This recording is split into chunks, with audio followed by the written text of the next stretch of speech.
Hello everyone, I am the Creep's Cabin.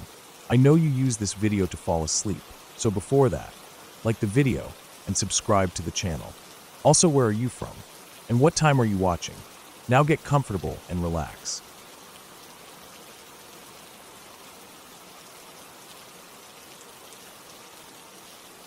It's not something I tell people on a daily basis. In fact, I don't think I've even shared it with anyone since it happened, but I remember it like it was yesterday. It was a night when I was around 7 or 8 years old, and something happened that has stuck with me all these years. I'm still not sure exactly what it was, but it scared me so much that even now, decades later, I can't shake the memory. I had always been the kind of kid who wasn't scared of much.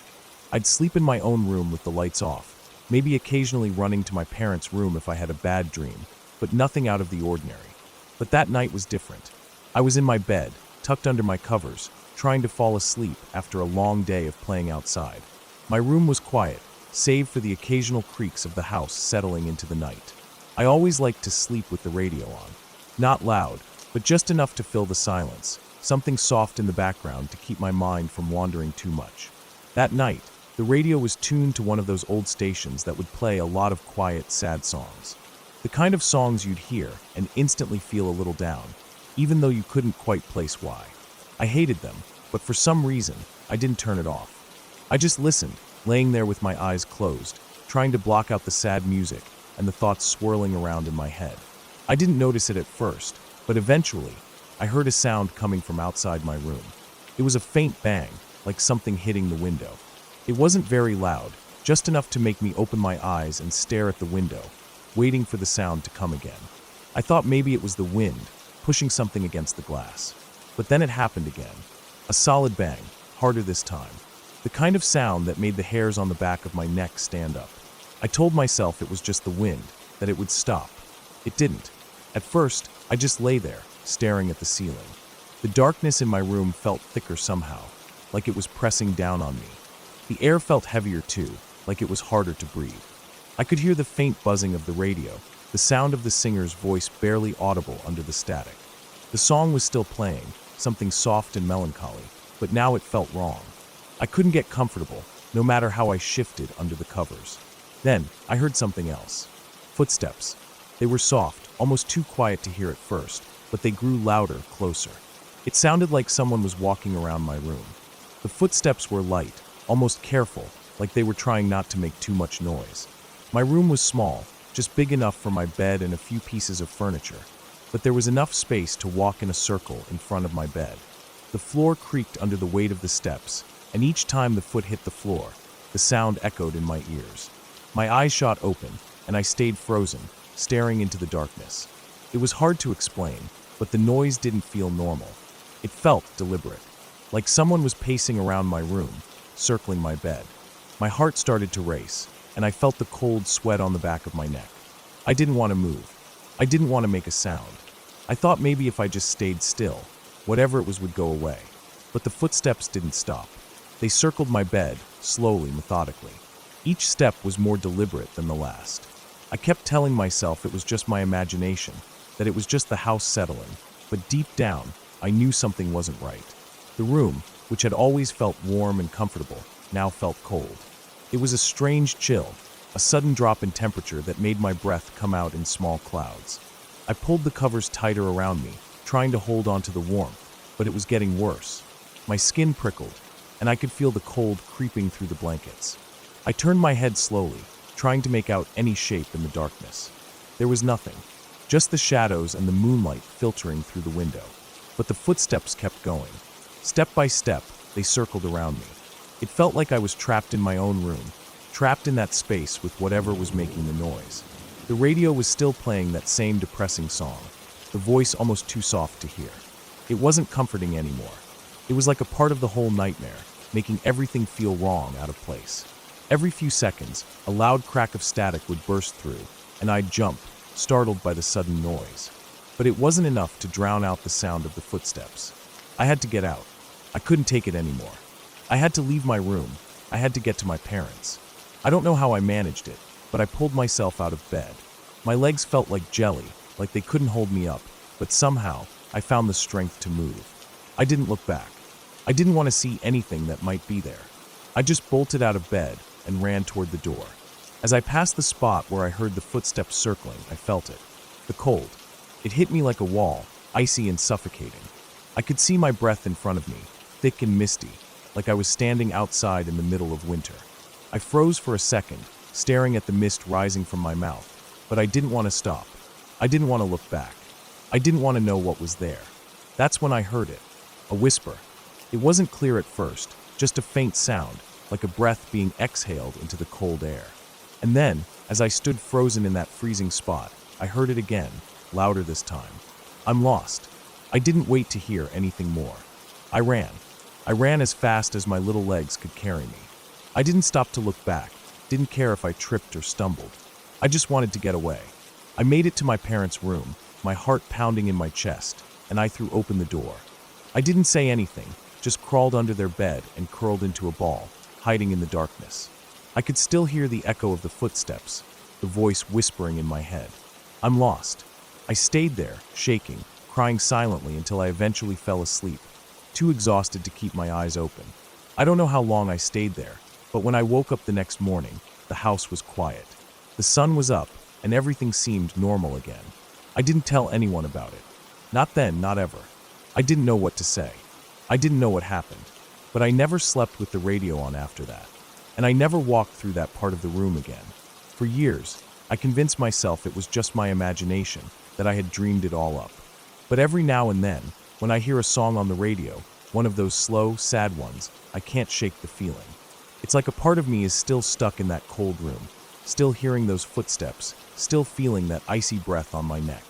And every time I think about it, I hear that whisper in my mind. I'm lost. I still don't know what it was, but I've never been able to forget. And I don't think I ever will.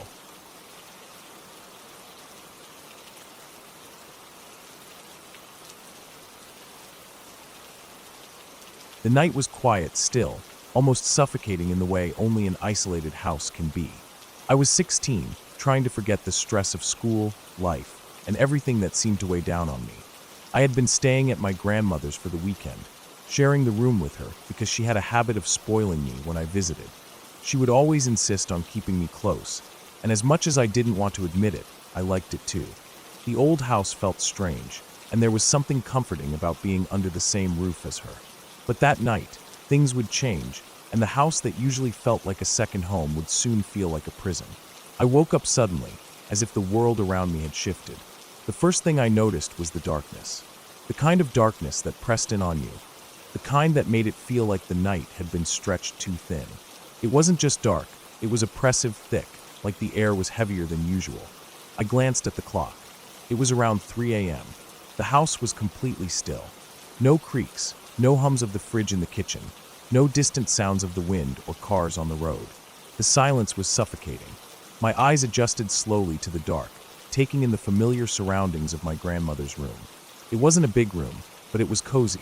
There was an old wooden wardrobe in the corner, a soft, quilted bedspread, and my grandmother's knitting basket by the window. The doorframe to the hallway was directly in front of me. The door was cracked open slightly, just enough for the moonlight to spill through and leave a thin sliver of light across the wooden floor. And that's when I saw it. At first, it was just a rustling sound, the kind of soft noise that you might expect if someone was moving clothes or shuffling around. I'd hung up my clothes on the doorframe earlier, drying them after washing them by hand. The clothes were neatly draped over the top of the frame, hanging loosely. I wasn't sure what I was hearing at first. Maybe it was just my imagination. But then, the rustling grew louder, and I felt a chill crawl up my spine. My sleepy eyes began to adjust, and that's when I saw something I will never be able to forget. At first, I thought it was a trick of the light. The dark shadows in the doorway were moving, and the way the clothes were shifting. I thought maybe a breeze had picked up. But then I saw them, legs. Gray, veined legs that were thin and stretched too far. They didn't move like normal legs. They jerked in odd ways, almost as if they were floating, or more like they were being pulled by some unseen force. The legs were so abnormal, so disturbingly thin that I had trouble processing what I was seeing. I blinked, trying to adjust my vision, and that's when I saw it clearly. It wasn't just the legs. No, this thing, whatever it was, had a presence that chilled me to my core. The legs belonged to a figure, but not one that made any sense. The figure was bent and twisted, a grotesque, emaciated thing that looked as if it had been sewn together from the stuff of nightmares.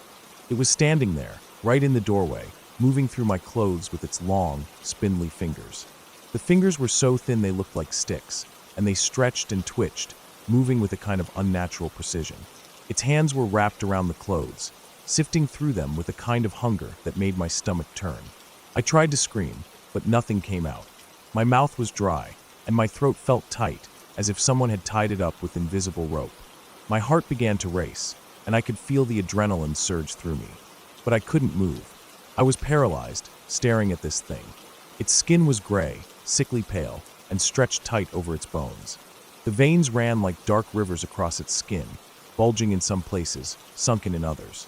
Its body was unnaturally thin, so thin that it looked like it could snap in half with the slightest movement. The most unsettling thing was its face, or rather, the lack of a proper face. The eyes were huge, too large for its head, and they had no lids. They just stared at me, unblinking. And that mouth. It was small, puckered, as if it were chewing something invisible, its lips shifting in small, repetitive movements as if it was savoring an imaginary treat. The thing didn't move at first. It just stared at me, unblinking, as if it was shocked that I could see it. I felt my heart pounding in my chest, but I still couldn't make a sound. I tried again to scream, but my voice was caught in my throat. I could hear my grandmother's breathing beside me, but she didn't stir. The figure didn't make a sound, didn't do anything except stare, its huge eyes fixed on me with a kind of eerie curiosity. I was frozen, unable to look away. The longer I stared at it, the more details I noticed. Its head was cone-shaped, extending up and out, almost like a distorted bell. It was bald, and its skin was so shriveled that it looked like it could crack open at any moment. Its back was hunched, so hunched that it looked like it had torn the seams of whatever hospital gown it was wearing. The gown hung loosely around its frame, but it seemed to fit it in an unnatural way. I began to shake, my whole body trembling with a terror I couldn't explain. The figure didn't seem to care. It just continued to watch me, unmoving. My grandmother still hadn't woken up. I reached over to shake her, to pull her from this nightmare, but my hand wouldn't move. It was as if something was holding me in place, freezing me in this moment.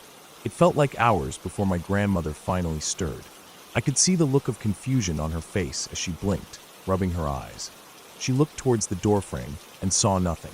I wanted to scream, to tell her to look, to warn her, but my voice wouldn't come. The thing, the demon, was gone as soon as she looked, vanishing without a trace. The room felt cold now, empty. My grandmother asked me what was wrong, but I couldn't answer her. The terror still gripped me, choking my words before they could escape. I couldn't explain it. I couldn't make sense of what I had seen. My mind couldn't wrap around it. In the days leading up to that night, I had been experiencing strange things in the house.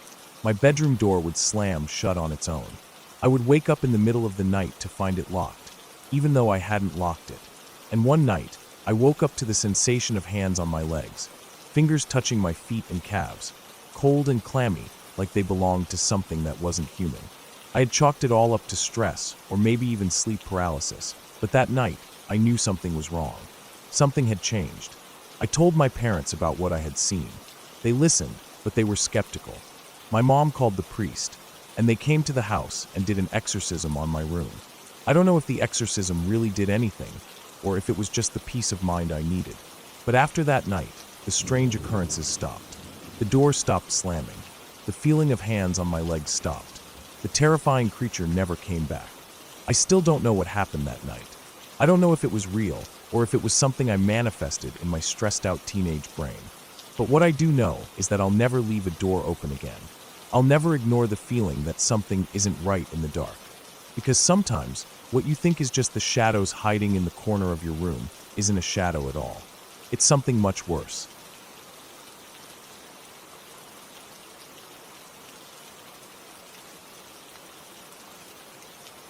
I woke up that morning in the kind of haze that had become all too familiar to me in the months prior.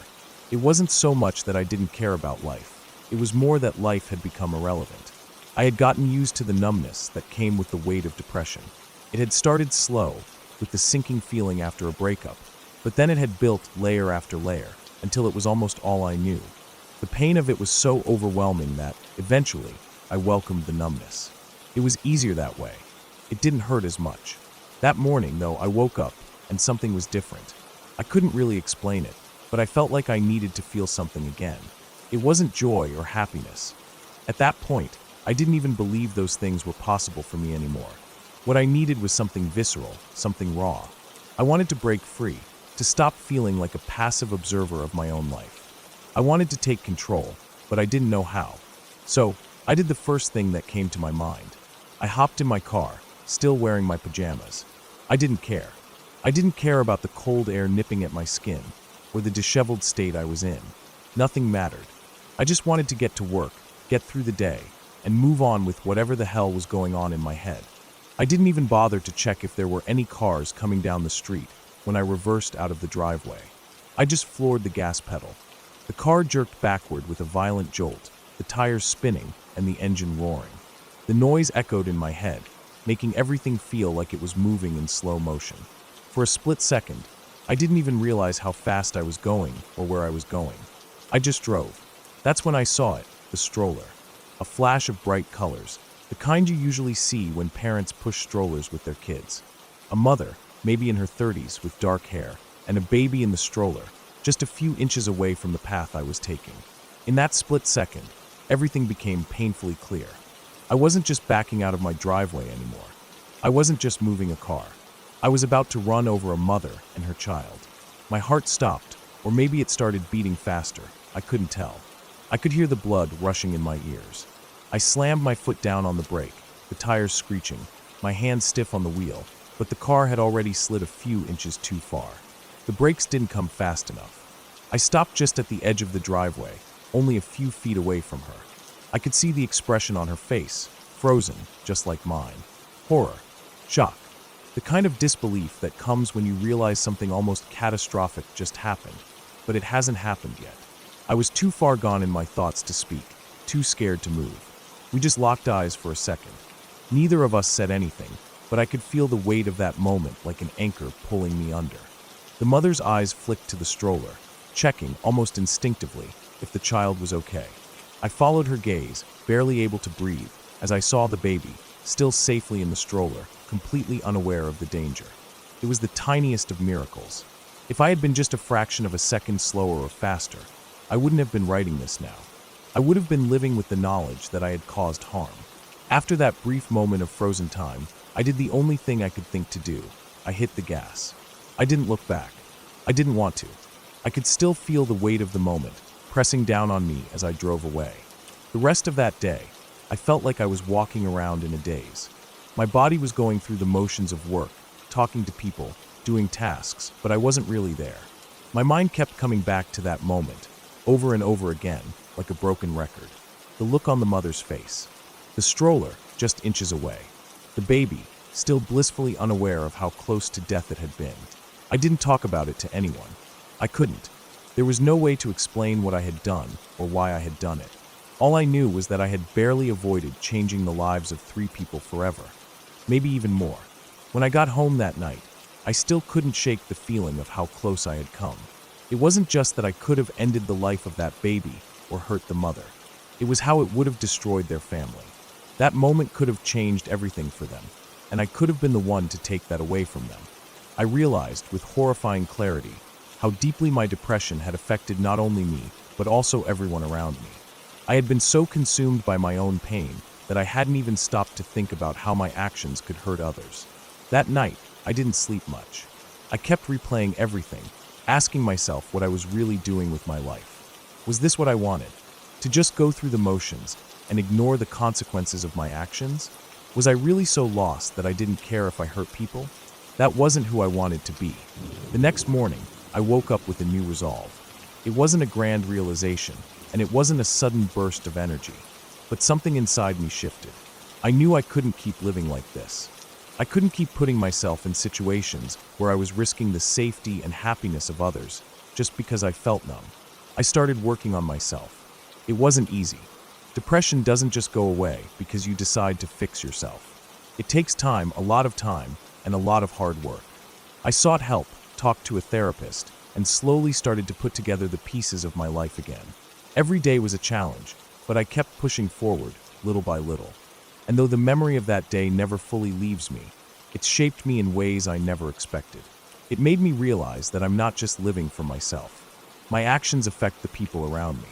They affect the world in ways I might never fully understand. And I didn't want to be the person who took away something so precious from someone else. I still think about that mother, about the baby in the stroller, and about how close I came to ruining everything. It haunts me, but it also pushed me to be a better person, to stop running away from my problems and start facing them head on. The fear of what could have happened that day never fully leaves me, but I've learned to use it. It's the reason I work every day to be better. It's the reason I fight against my depression. Because that day, I realized that if I didn't take control of my life, I could end up destroying more than just my own future. I don't know if I'll ever see that mother again, but if I do, I'll never forget how easily I could have ruined her life, and I'll be forever grateful that I didn't.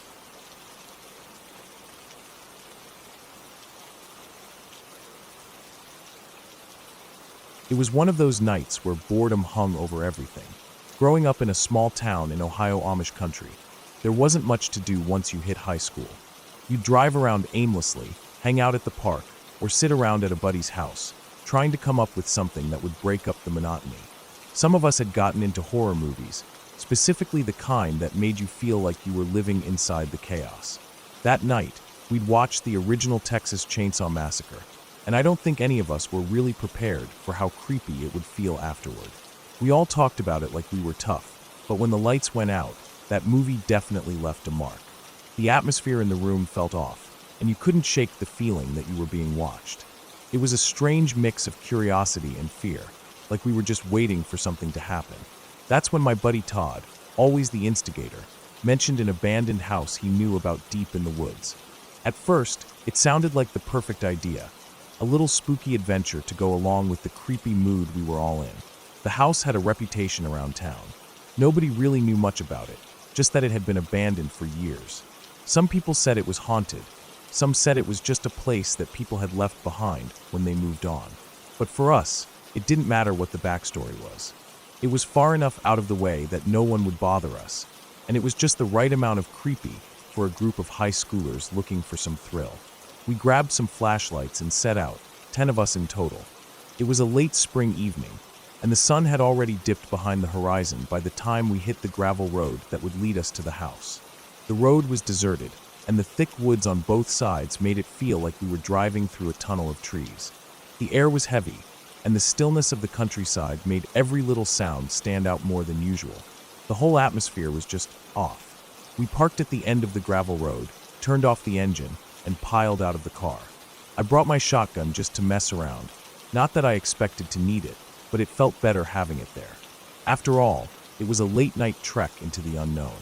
We crossed a river, stepping carefully on the wet rocks, and then started walking through the woods. The trees loomed tall above us, their branches creaking in the cool breeze. The deeper we went, the darker it got, with only our flashlights cutting through the blackness. It was quiet, too quiet, except for the occasional rustling of leaves and the distant sound of water flowing. As we neared the house, we could just make out its silhouette through the trees. It stood there, like a forgotten relic from another time, looming in the darkness. The mansion looked old, maybe early 1900s, with crumbling stone walls and large, broken windows. There was no driveway, just overgrown grass and weeds that looked like they hadn't been touched in years. The whole place gave off an eerie vibe, and we all felt it. It wasn't just an abandoned house. It felt like something more, like it had been forgotten for a reason. We couldn't go inside because the second floor had collapsed down onto the first. The whole structure was compromised, like the house itself had given up on standing. We walked around the outside, shining our flashlights across the broken windows and the rotting wood. That's when my friend Kyle spotted something on one of the walls. At first, we thought it was just some random graffiti, but as we got closer, we saw that it was more than that. It was writing, scrawled hastily across the stone in what looked like black ink or maybe charcoal. As we leaned in to get a better look, we noticed something strange at the end of the writing. 10 initials, one after the other. The initials were familiar, too familiar. They matched each one of us in the group. At first, we all thought it was just a coincidence, but as the realization hit, it made the air feel colder. The girls in the group were already on edge after the movie, and seeing their initials in the middle of some strange writing didn't help. They started to get nervous, saying we should leave, that it wasn't worth sticking around. I didn't blame them. I felt the tension in the air, but I couldn't bring myself to turn back just yet. As we all turned to walk away, that's when I heard Todd yell from the other side of the house. His voice was sharp, like he'd found something important. We all rushed over, the crunch of our boots against the dirt the only sound in the night. Todd was staring through one of the first-floor windows, his flashlight beam piercing the darkness inside. There, hanging from a rope tied to the ceiling, was a white wedding dress. It looked like something out of a nightmare, tattered and stained with something dark, something that looked like blood. The stain was spread across the front of the dress, seeping down in a way that made my stomach churn. We all took a step back, but as we did, I felt something shift under my feet. Before I could even register what was happening, the ground gave way beneath us. There was a loud crash, and then the sound of us all falling. I tried to grab hold of something, anything, but the earth just crumbled beneath me, and I fell. I hit the ground hard, the impact knocking the wind out of me. The fall was about 10 feet, maybe more, and we all landed in a large, dirt-floored room. It wasn't a basement, though. There were no concrete walls, no foundation. It was just earth, dark and damp, like we'd fallen into some forgotten part of the world. I shook myself off, trying to get my bearings, and then I shone my flashlight around the room. What I saw made my blood run cold. The room was filled with all kinds of tools, old and rusted. There were ropes hanging from the walls, some frayed and twisted, others still thick and sturdy. Chains, hooks, and saws were scattered on tables, their edges dull and rusted. The whole place looked like something straight out of Texas Chainsaw Massacre, a scene of long-abandoned horrors. There were no signs of life, but the very presence of these items, arranged so carefully, made it feel like we weren't alone. Before I could even take in everything around me, Todd started screaming. He was clawing at the hole we'd fallen through, shouting at us to get out, his voice frantic. It wasn't just the room that had rattled him. It was the feeling that something was wrong, that we needed to leave, and fast. We scrambled up, grabbing at the edge of the hole, pulling ourselves back to safety. One of the guys, Mike, had landed badly when we fell, twisting his ankle pretty badly. He couldn't walk without help, so two of the guys carried him, one on each side, as we made our way back through the woods. The rest of us stayed in a tight group, moving quickly, constantly scanning the trees for any sign of movement. I kept my shotgun at the ready, walking backwards the whole way, just in case. The safety was off. I had never been more ready to shoot something, anything, that might show itself. It was a long, tense walk back to the car. Every rustle in the trees had us jumping. Every shadow felt like it might be hiding something. But we made it. We got back to the car, got Mike in the front seat, and drove off without a word. The tension didn't lift until we were back in town, far from the woods. The next day, some of us decided to go back, but this time during the day, when everything felt less alive. We drove back to the gravel road, not really sure what we were expecting to find. As we approached the spot where we'd parked the night before, we saw 3 cop cars lined up along the side of the road. I slowed down, rolling my window down and asking one of the officers what was going on. Apparently, someone had heard the noise the night before and called the cops. When they went into the woods and investigated, they found the house. It turned out to be a meth lab. But it wasn't just a meth lab. It had been the scene of something far worse. There had been murders in that house. The officers said that whoever had been using the house had cleared out, but they didn't know where they'd gone or who they were. The place had been abandoned for months, but the signs of what had happened there were still fresh. That was the last time I ever went near that house. The rest of us talked about it for a while, but the conversation always ended the same way, with a feeling of relief that we hadn't run into whoever had been living there when we stumbled upon it. I still think about that night sometimes, especially when I hear stories about people going missing in the woods or stumbling into things they shouldn't. I don't know what would have happened if we'd been there just a little later, or if we'd run into the people who had been using the house. It's a terrifying thought, and the worst part is, I'll never really know. The whole thing left me feeling like there's so much more in the world that's better left unexplored. I never went back into those woods again, and I don't think I ever will.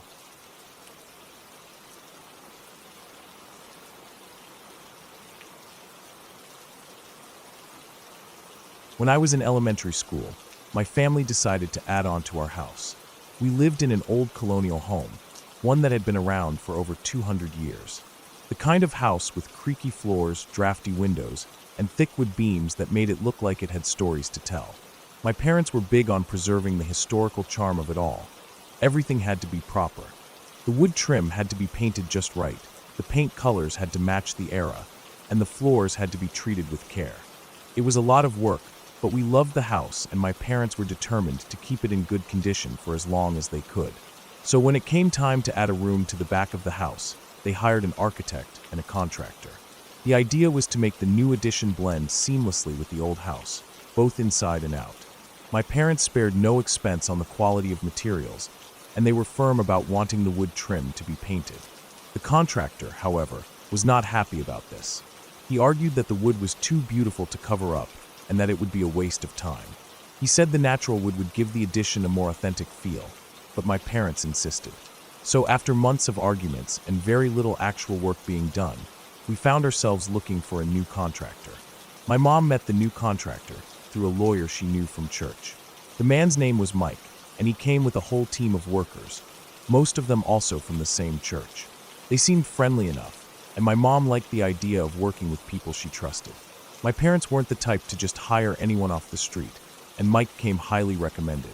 The new crew was eager to get started, and they dove into the work, doing what was needed to finish the addition. It wasn't an easy job, but it was necessary. After over a year of delays, we finally saw real progress. The new workers were mostly polite, but there was one in particular who stuck out to me, Kenny. He was in his late 30s, always had a smile on his face, and was quick to make small talk whenever I brought snacks or drinks outside to them. He was nice, easygoing, and didn't make me feel like I was bothering him with my questions, even if I was just a curious kid trying to make conversation.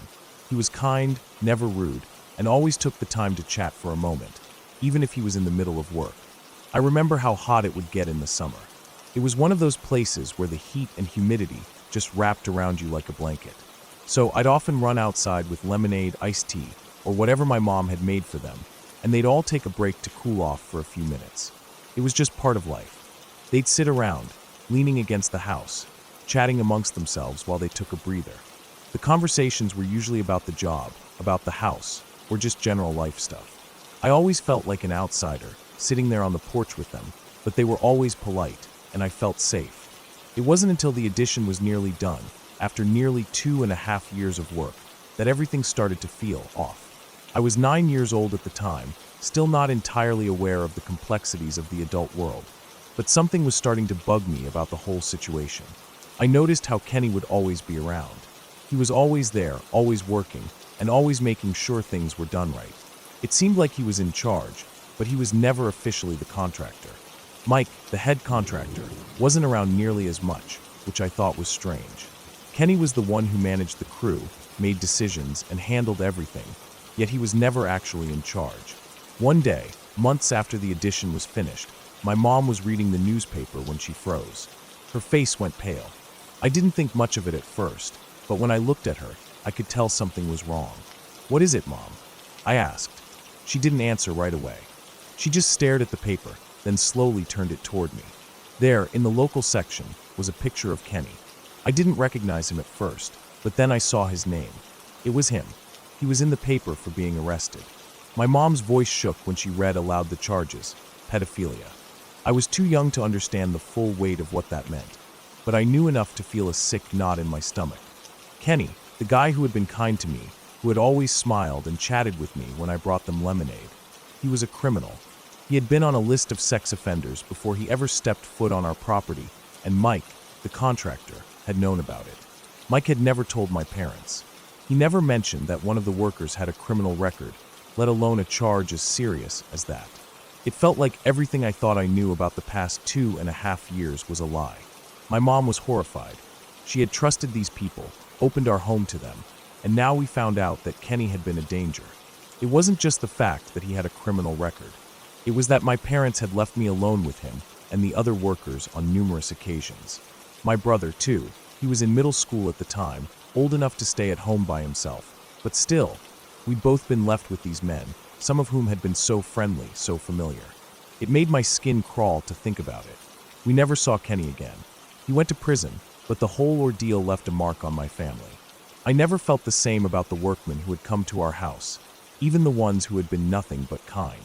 They all seemed suspicious after that. My parents were angry, devastated even.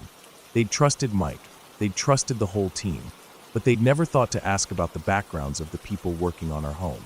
And it wasn't just Kenny. There were rumors after that, rumors about the other workers who had been part of that crew. It seemed like some of them had shady pasts too, though nothing else came to light like it did with Kenny. The thought that some of them might have been dangerous made my stomach turn. I can't describe the feeling I had when I realized the man who had been so kind to me had that kind of past. It was a deep, unsettling feeling that stuck with me for years. It felt like a betrayal, not just of my parents, but of me. I had trusted him. I had felt comfortable talking to him. I had looked up to him in a way, because he was the one who always took the time to talk to me, the one who made me feel like I mattered in the middle of all the adult conversations. In the end, we never found out why Mike hadn't told us about Kenny's past. I don't know if he didn't care, if he thought it wasn't important, or if he thought he could get away with it. Maybe it was a mistake. Maybe it wasn't. But whatever the reason, it left a lingering sense of unease. A sense of distrust that I carried with me for a long time. I still feel uneasy when I think about it. Even now, as an adult, I can't shake the thought that there were people in my life who I thought I knew, who I thought I could trust, and they weren't who they appeared to be. It's a feeling that doesn't go away easily. The idea that someone can pretend to be one thing, someone can smile at you, be nice to you, and then have a completely different life behind closed doors, one that could have hurt you. That's terrifying. Looking back, I can't help but wonder if we were lucky. I can't imagine what might have happened if things had gone differently. My parents were fortunate that nothing worse came of it. But even now, the thought of being so unaware of what was really going on still creeps me out. That whole experience shaped the way I look at people now. It taught me to always be cautious, to never take things at face value. You never really know what's going on inside someone's head, no matter how friendly they seem. And you certainly never know what kind of history they might be hiding. It still gives me chills. And honestly, I don't think I'll ever fully shake it.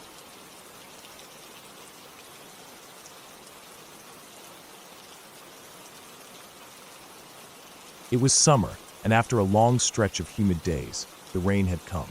It wasn't much at first, just a few drizzles that seemed like nothing. But then the downpour hit. It wasn't a gentle shower, it was a sudden, heavy storm, the kind where the air is thick and everything smells fresh, like earth coming alive. The sky was black, and the thunder rolled across the horizon, making my small garage apartment shake every time it cracked. I had planned to get some cleaning done, specifically sweeping off the old deck that sat just outside the windows of my apartment. It wasn't much of a deck, just a small carport kind of thing, meant for parking, but I used it for storage, an extra little space that I never really thought about. The area seemed sturdy enough to stand on, so I figured it would be fine to sweep it off, even though I rarely hung out there. I'd always avoided it, mostly because it just didn't feel safe. It was dark, backed up to the woods, and the neighbors weren't exactly friendly. The storm had passed by the time I decided to tackle the sweeping. The air felt cool against my skin, and the humidity hung in the atmosphere, heavy and thick, clinging to everything. I pulled on my sneakers, grabbed the broom, and walked out into the night. The wooden deck creaked underfoot as I moved, and the occasional gust of wind blew through, sending a shiver down my spine. I didn't think much of it at the time, just getting the job done and clearing the debris that had accumulated from the rain. The crickets and distant rustling of trees made it feel like a normal summer evening, albeit one that felt oddly isolating. It wasn't until I finished sweeping and went back inside that I realized how much I disliked that spot. It was like the deck was just too far removed from everything else, sitting alone in the dark like a forgotten place. I locked the door behind me, settled in for the night, and opened the windows. The air felt nice, and with the storm gone, the night had a quiet calm to it. I lay in bed, the sounds of the world outside barely drifting through the open windows, and eventually, I fell asleep. It wasn't long before I woke up again, though. It was past midnight, and at first, I thought it was just a normal shift in sleep. But there was something off. It was a buzzing.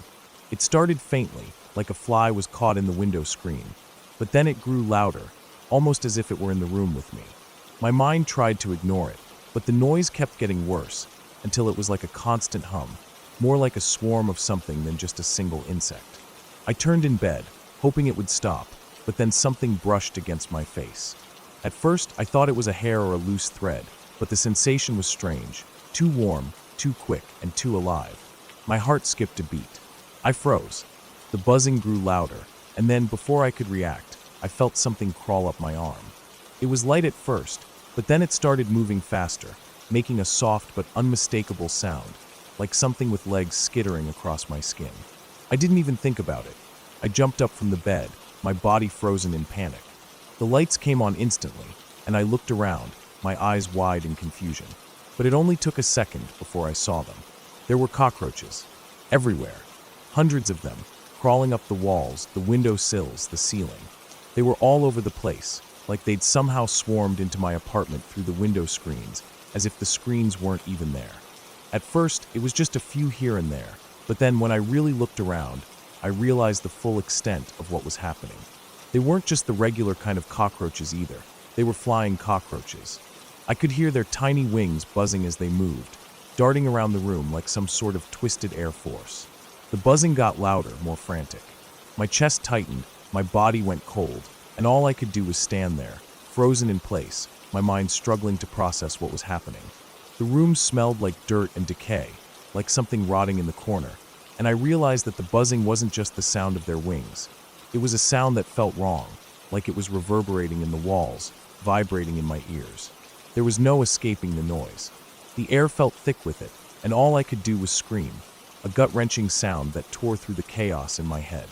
The roaches, the buzzing, everything felt like it was closing in on me. I stumbled toward the door, desperate to get out, desperate to escape the nightmare I had found myself in. But when I turned around to run, I saw the cockroaches crawling on the floor, across the bed, over the furniture. They were everywhere. I couldn't stay in the apartment any longer. I threw open the door and ran down the stairs and out into the street, my mind completely consumed by terror. I don't even know how long I ran. It could have been minutes or hours, but I didn't stop until I felt sure I had gotten them off me. My skin was crawling, itching from the sensation of them, even though I knew they were gone. It felt like the whole world was against me, like heaven and hell had come together to create this hellish nightmare, to send their worst creation after me. I don't know why, but it felt so personal, like I was being punished for something I couldn't understand. Eventually, when my legs gave out and I could no longer run, I stopped. I sat there on the side of the road, panting, trying to calm my breathing. I looked down at my arms, my legs, trying to check if any of the roaches had made it onto me, but I didn't see any. They were gone. But the sensation of them, the crawling, the buzzing, stayed with me. I sat there for what felt like an eternity, until I finally got enough courage to go back. Slowly, I made my way back to the apartment, my heart pounding in my chest, still expecting to see the roaches everywhere when I opened the door. But when I opened it, everything was still. The room was empty. No roaches. No sound. Just the remnants of my nightmare, like they had never even been there at all. I looked around the room, half expecting to see them still crawling, but the place was clean, as if nothing had ever happened. The windows were shut, the screens intact. I walked in slowly, cautiously, unsure if I was in some kind of dream or if it was real. I checked every corner, every crack, but there was no sign of them. It was as if they had simply vanished into thin air. There was nothing to explain it, no way to make sense of it. I don't know how they got in or why it happened. But that night, that terrible, chaotic night, I never forgot. Not a single roach was left behind. The next day, I went back to the apartment, half expecting it to all be a strange, bad dream. But everything was still just normal. No roaches, no buzzing, just a quiet, empty apartment. I couldn't stop thinking about it, though. What had happened? How had they gotten in? Why had they come at all? I didn't know, and I didn't care to find out. I just wanted to forget it. But that image of the roaches, the sound of their wings, the feel of them crawling over me, that asterisk stayed with me. Even now, I can still remember the panic, the terror, the feeling of being completely powerless against something so small, yet so overwhelming. I never really went back out to the deck after that night. I couldn't. It had become a place of fear, a reminder of something I didn't fully understand. I made sure to keep all the windows shut tight, and I even started using stronger screens, just in case. But the fear never really left. Sometimes in the dead of night, when everything is quiet and still, I can almost hear that buzzing again. But I try not to think about it. I try to push it out of my mind. Because once you've had something like that happen to you, something so surreal, so real, and yet so impossible to explain, you start to realize how little control you really have over anything. I didn't even see a single cockroach the next day, but it was as though they had all just gone, vanished, right back out the windows they came from, and I couldn't forget it. I never did. I still don't.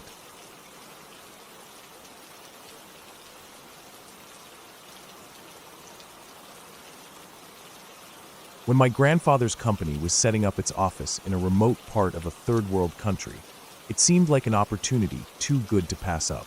The house they found for the office was absurdly cheap, even by the standards of a place where everything seemed to be dirt cheap. The area was isolated, tucked away in a dense, almost untouched part of the country. I wasn't around when my grandfather made the final decision to buy the place, but he told me that the locals warned him about it. They had a story, a chilling tale that seemed to grow with every retelling. They said the house had a history, one marked by blood and violence. Every family that had ever lived there met a violent, untimely end. Some of the villagers swore that spirits haunted the place, that the house had a way of driving people to madness, pushing them to commit horrible acts. But my grandfather, ever the skeptic, dismissed it as just superstition. He was in the business of timber and mining, not in the business of believing in ghost stories. He believed the place was just cheap, and that the area's isolation meant it would be perfect for his office. The villagers could keep their stories. He didn't believe in things like that. The family who was going to live there and oversee the operations on the upper floor consisted of a man, his wife, and 3 young kids. They moved in, settling into the strange, sprawling old house with its creaky floors and dusty windows. The bottom floor was supposed to house the office, a sort of base of operations for the company's activities in the area. At first, everything seemed fine. The family settled into their new life. But as days passed, communication with the man who was setting up the office began to falter. At first, it was small things, delayed emails, trouble getting through on the phone. My grandfather figured they were just having some technical issues, or maybe the power went out. That kind of thing wasn't unusual in remote places like this. But after a few weeks, even that became a concern. No word at all. The man was unreachable. My grandfather wasn't too worried at first, but after nearly a month, he decided to have someone check in on them. He reached out to the local authorities, though he had little hope. After all, this wasn't exactly a place where the police were known for quick responses. But he had to know what had happened, especially considering how the guy had been setting up the office and living in that eerie house. When the local police finally made their way to the house, what they found was beyond anything anyone could have imagined. The house was silent, unsettlingly still. The officers made their way inside, and that's when they stumbled upon the horrific scene. There were 5 bodies in total. The father, the wife, and the 3 kids, all hacked to death with a machete. Not just a few cuts, not the kind of fatal injuries one would expect from a single, tragic incident. No, this was something far worse. The father had gone on a rampage, killing his family one by one, hacking them down with the machete in a brutal, frenzied attack.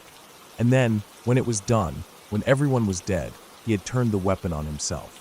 The police report said he hacked at his own body in a strange, almost ritualistic manner, not trying to die quickly, but slowly, methodically. The machete, dull and bloodstained, lay by his side when they found him. I've heard the description of the scene, but I'll spare you the details. The blood, the carnage, was beyond what anyone could have imagined. The entire room, no, the entire floor, was coated in it. And the ceiling, they said the ceiling was splattered with blood, as though the bodies had been thrown against it. Some people whispered that it was the spirits, the ghosts that haunted the house, who had done it, that they threw the bodies around in a fit of rage. But I know better. It wasn't spirits. It was the weight of madness. What made it even more chilling was the way the father had barricaded the door. The bed, a massive old thing that must have weighed a ton, was shoved up against the door. He had apparently dragged it into place after murdering his family. The police couldn't figure out how he'd managed to move such a heavy piece of furniture, especially given the way his body had been found. But there it was, a heavy bed blocking the door, as if he was trying to keep someone, or something, out. The locals had their own theories. They said it was the spirits, that they had possessed him.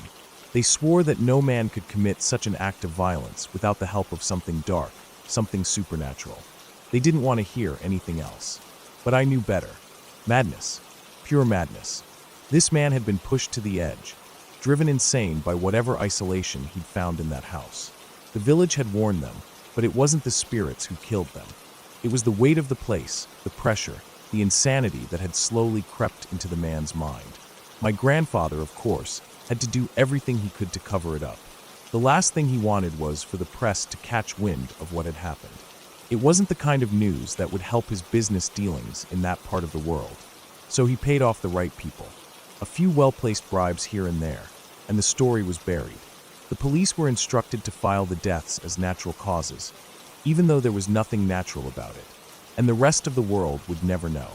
Only the villagers, and those who had been involved in the aftermath, would ever hear the full story. But even after the bodies were removed and the house was cleaned up, the damage was done. The office, once an exciting opportunity for the company, had become a symbol of terror. No one wanted to work in that place, not after what had happened. The previous manager, the one who had been assigned to set everything up, quit on the spot. And it wasn't just because of the murder. It was the isolation, the oppressive air around the place. It had a way of getting to people.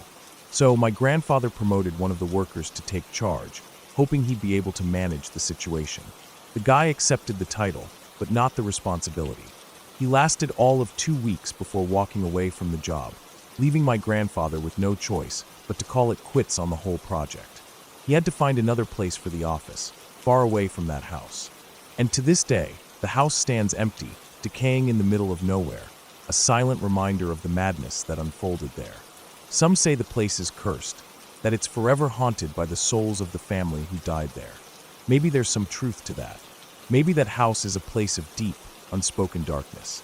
But I'll tell you this, it wasn't spirits that drove that man to kill. It was the isolation. It was the madness that lurks in places like that, in the quiet, in the stillness, where nothing is as it seems. A man can go mad in a place like that. And when he does, there's no telling what he'll do.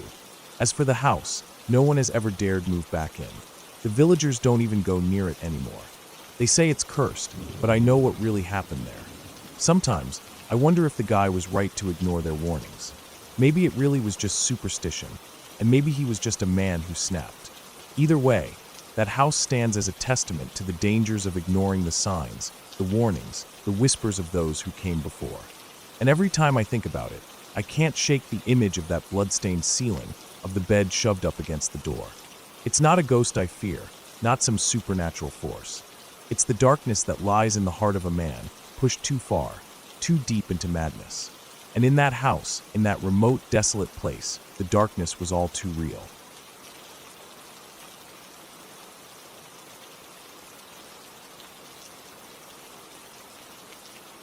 I was 16 when it happened.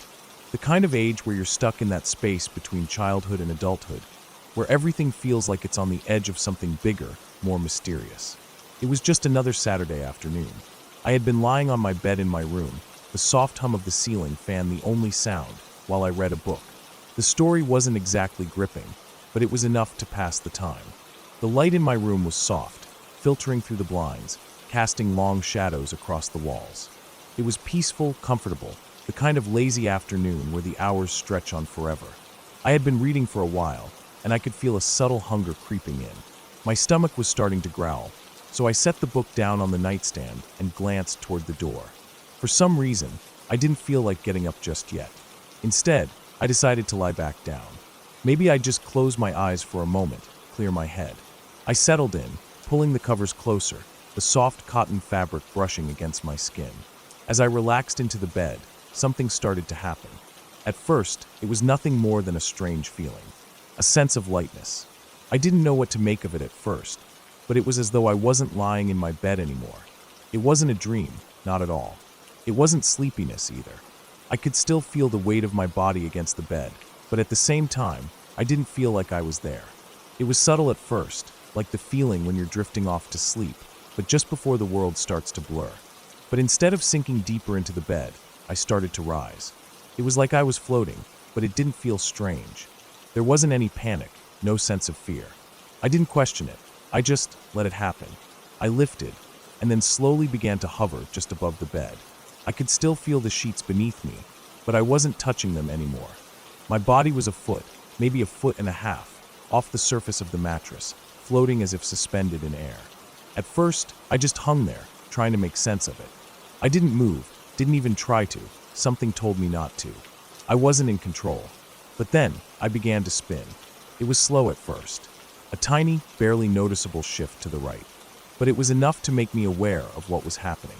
I tilted a little more, and then a little more, and it became clear I was spinning, but in such a controlled, slow manner that it wasn't alarming.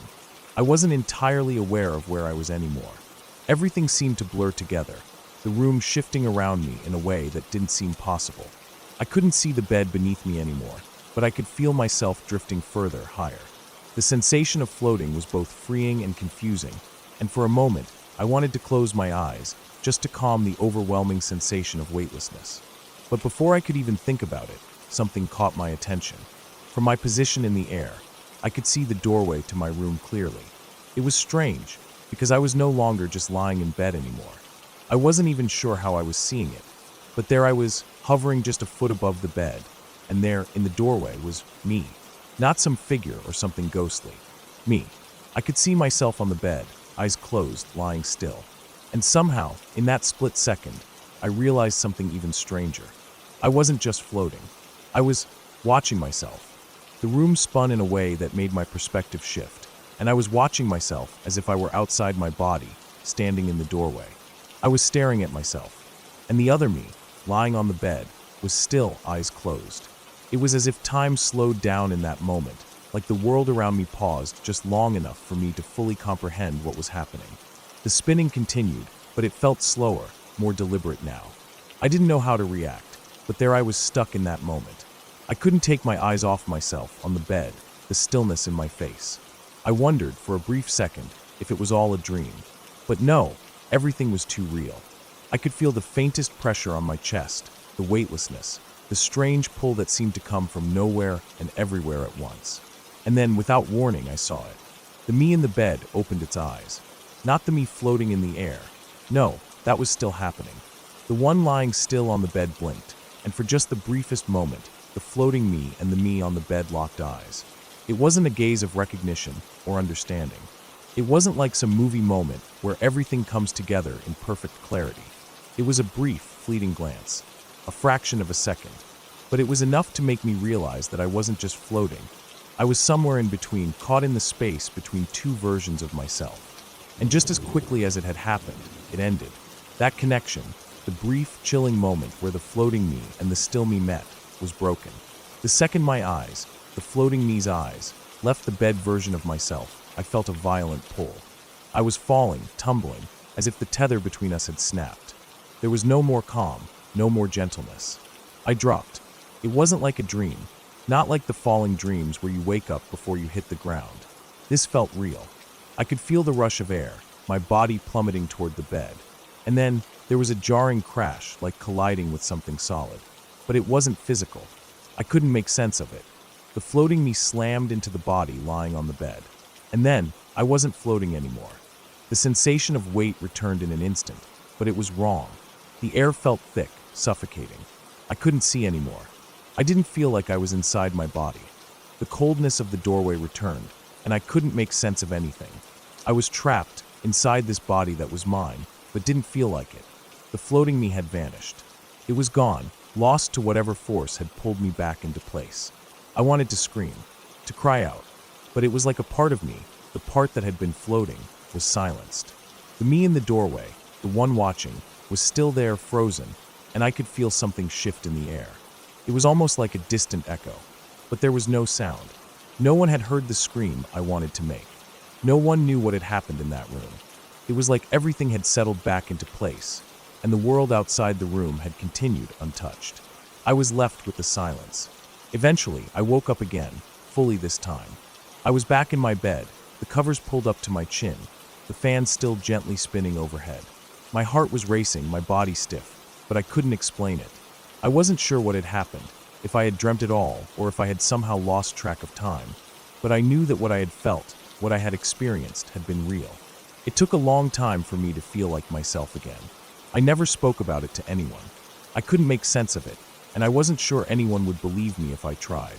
But I remember that feeling, being stuck between two places, between two versions of myself. And the strangest part of it all was that I never truly knew if I'd fully come back. If the me in the doorway had truly been me, or if something else had been watching all along. The memory of it stayed with me.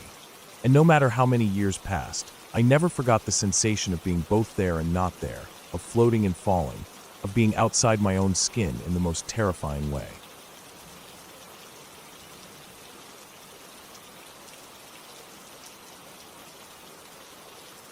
The apartment was small, but it was ours. It wasn't much, but we made do with what we had, and for the first time, we were independent. We were 22, young, broke, but in love. Moving in together wasn't just about saving money. It was about taking a step into the future. The apartment was in a college town, a place where everything was affordable, even though that still meant struggling. It was a first-floor unit, 1 bedroom, just big enough for the 2 of us. The walls were thin, the appliances old enough to be considered vintage, and the bathroom had this strange setup, with a window right above the shower. A window I later came to dread. We had our little quirks, our moments that made it feel like home. My boyfriend worked the graveyard shift, and I worked days. It meant a lot of time spent apart, but when we were together, it was like nothing else mattered. We spent hours just enjoying each other's company, often naked, wrapped in that warm, simple comfort. It was a beautiful kind of love, the kind that feels like nothing could ruin it.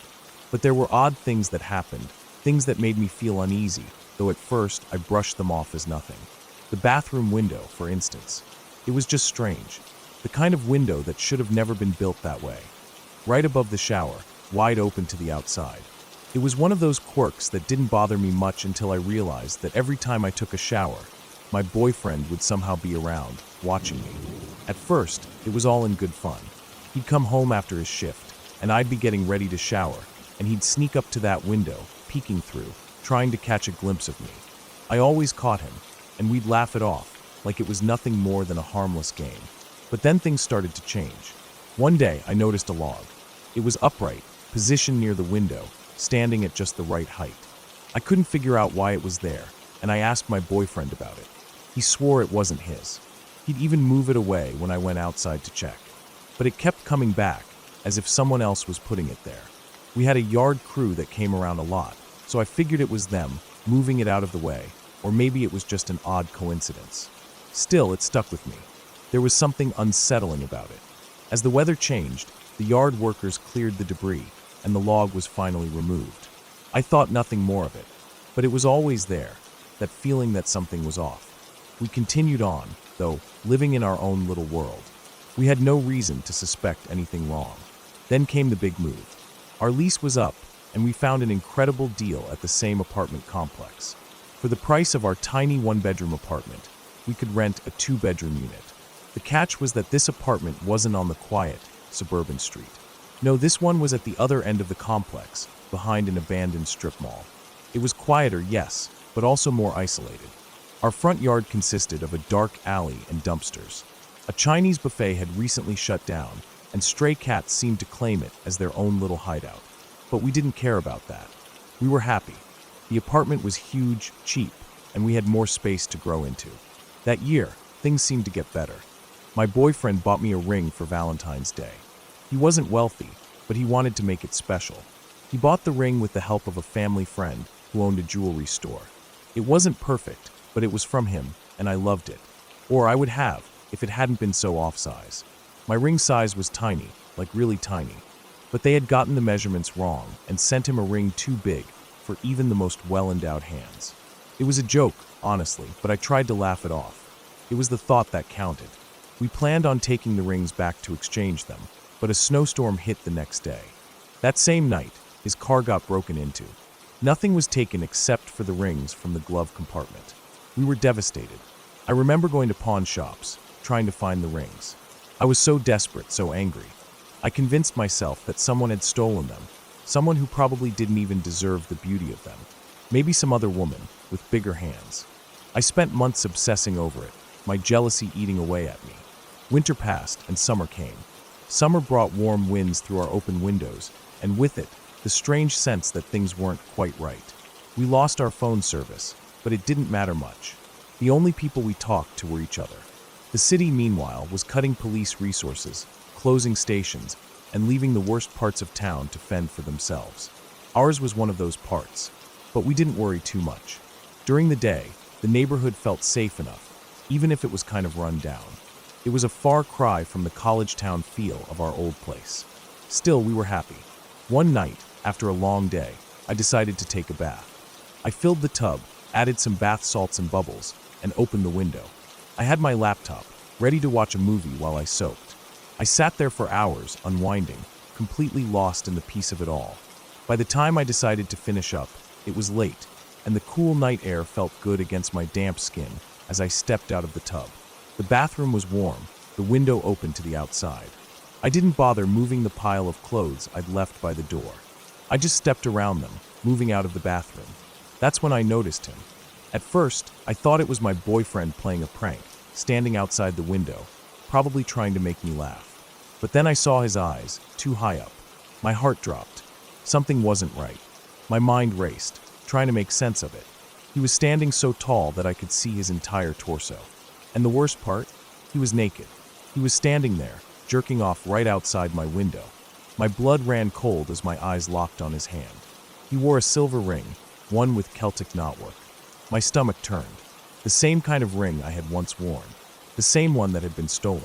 I froze, unable to move, unable to scream. My body wouldn't respond. I just stood there, naked, feeling the air grow colder around me. I was paralyzed by the sight. Every detail of him was etched into my brain. The way he moved, the way he stood there, so close, so exposed. The moment snapped me out of it. I couldn't take it any longer. I ran to the bedroom, barely able to speak as I gasped out what had just happened. There's a man outside the bathroom window. He was watching me. He was jerking off. I couldn't stop shaking. My boyfriend was still groggy, confused, but he immediately got up, went to check it out. When he came back, there was nothing. No man. No sign of anyone. But there was a log standing upright, just outside the window. It was as if he had been standing on it, using it as a step to get a better view. We called the police, but they didn't have the resources to respond. We were too far from a station, so we did what we could. We filed the report, but I could tell it was a dead end. There was nothing they could do. We couldn't afford to move either. The lease was too expensive to break, and we were too poor to find somewhere else. That year dragged on. I covered every window with black contact paper. I wedged boards into every gap, blocking any possible entry. The bathroom window never opened again.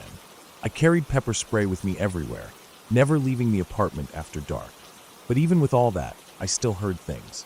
Faint noises like footsteps just outside our bedroom window.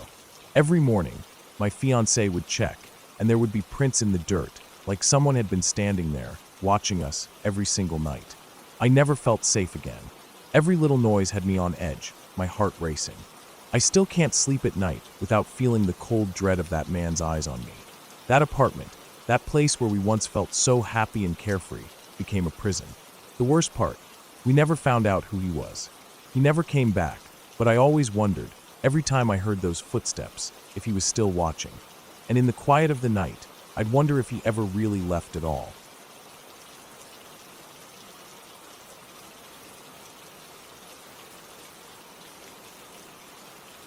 It was the middle of August, and my brother and I were getting ready to leave for a road trip to Canada. It had been months of planning, and we were both excited for the adventure ahead. We had a checklist of things to do before hitting the road, one of which was a quick trip to the store to grab some last-minute supplies. Nothing out of the ordinary, just the usual things you'd forget when packing, like snacks, extra water bottles, and some gas station coffee for the road. We were driving down the familiar stretch of road, the sun hanging low in the sky, casting long shadows across the street. The road we were on was mostly quiet, with a few cars passing by every now and then. As we neared the intersection, my brother pointed out a little white dog walking along the side of the road. I glanced at the dog and noticed he was just minding his business, trotting along without a leash. It wasn't all that unusual. People around here didn't always leash their dogs, and stray dogs weren't rare. But something about this dog caught my attention. It seemed lost, like it had no clear direction, just wandering. We didn't think much of it at first. We both figured the dog probably belonged to someone nearby and would be fine. We pulled into the parking lot of the store, not far from where we'd seen the dog, and went in to grab what we needed. The store was busy, with people running around trying to get their errands done, just like us. It was a quick in-and-out kind of stop. We weren't planning on lingering. After we finished, we were back on the road, heading home, and that's when we saw him again. The little white dog was back, but this time, it was much further down the road, far beyond the spot we had first seen it. Now, it was on a much busier street, with cars speeding by and more people around. We both noticed the same thing at the same time. There was no owner in sight.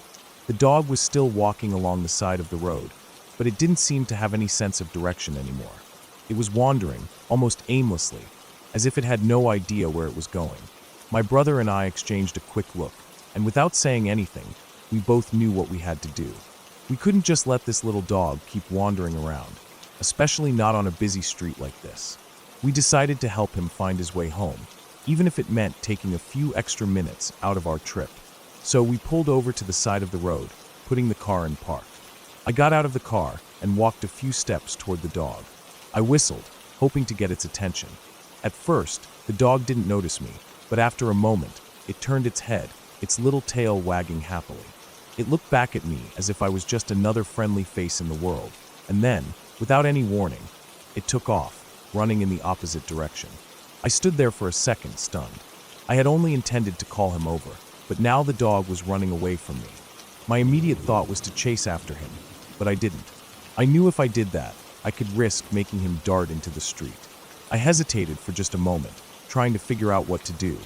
My brother had gotten out of the car as well, and we both started to walk slowly toward the dog, hoping he'd stop and come back. But he didn't. He just kept running, oblivious to us. "Hey!" I called again, but the dog was already getting farther and farther down the road.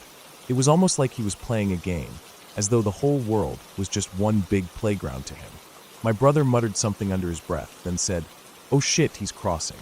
I turned just in time to see the dog darting across the street, heading straight for the other side. I froze for a split second, panic rising in my chest.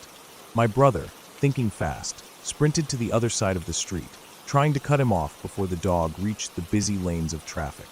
But the dog, quick as ever, darted past him, barely even acknowledging his presence. Before either of us could react, the worst thing that could possibly happen did. The dog, in his mad dash, bolted straight into the street. We both watched in horror as the little white dog was struck by an SUV. The impact was sudden, and it happened so fast I could hardly process it. The dog's lower half was crushed instantly. There was a sickening crunch, followed by a loud, desperate yelp. The sound of it still echoes in my mind. He let out one final, painful cry, and then, as if all the life was drained out of him in an instant, he froze. Time seemed to stop for a second. I was frozen in place, staring at the dog lying in the middle of the road. His body was limp, motionless, and there was a dark stain spreading beneath him, the unmistakable sign that he had urinated from the shock and pain. I felt my stomach churn as I realized what had just happened. My heart was pounding in my chest, my hands trembling. Without thinking, I ran to the dog. I dropped to my knees beside him, and without even realizing what I was doing, I gently scooped him up in my arms. His body was warm, but there was no life in him anymore. His head lolled to the side, and I could feel the blood rushing to my face as I tried to hold it together. I don't know why I did it, but I instinctively picked him up, carrying him back to the car. My brother was already behind me, his face pale, and I could see the shock in his eyes. He didn't say anything. I don't think either of us knew what to say. We just got in the car and slammed the doors shut. I was still holding the dog in my arms, unsure of what to do next. I looked at the tags on the collar, hoping to find something, anything, that could help us figure out where the dog came from. There was an address on the tag, and I memorized it, my hands still shaking. It was a few miles away, on the other side of town. We both knew we had to take him back to his owner. We couldn't leave him like this, abandoned on the side of the road. The drive to the house felt like it took forever. Every second, I kept thinking about that final yelp, the way his body had frozen so suddenly. I kept replaying the moment in my head, wondering if there had been something we could have done differently, if we could have stopped it from happening. But there was no turning back now. We had to face it. When we arrived at the house, I could see the lights on inside. The address was right. I pulled the car into the driveway, and we both sat there for a moment, unsure of what to do next. I took a deep breath, trying to steady my nerves, and then I got out of the car, still holding the dog. My brother followed me. both of us walking up to the front door. I knocked, and we waited in silence. I could feel the weight of the situation pressing down on me. I didn't know what to expect when the door opened, but I wasn't prepared for what happened next. A woman answered the door, her face lighting up with recognition as she saw us. But when she saw the dog in my arms, her expression changed. Her face crumpled, and she let out a loud, piercing cry. I had never seen anything like it. It wasn't just grief, it was raw, guttural pain. She collapsed into my arms, her hands shaking as she reached for her dog. I could feel the sobs racking her body as she held him close. She didn't even seem to notice the blood, the dirt, or the damage. She just cried, holding her baby, like it was the last thing she would ever hold. I stood there in stunned silence, my own emotions catching in my throat. I didn't know what to say. How do you comfort someone in a moment like this? There were no words that could make this better. All I could do was stand there, watching the woman grieve for her pet, for her family member, as if the whole world had just shattered around her. The worst part wasn't just the accident itself, it was her reaction, the sheer pain in her eyes. I had never seen anyone react like that before, and I hoped I would never see anything like it again. The feeling of helplessness, of knowing there was nothing I could do to undo what had happened, made everything seem so much worse. I left shortly after, not knowing how to process the whole situation.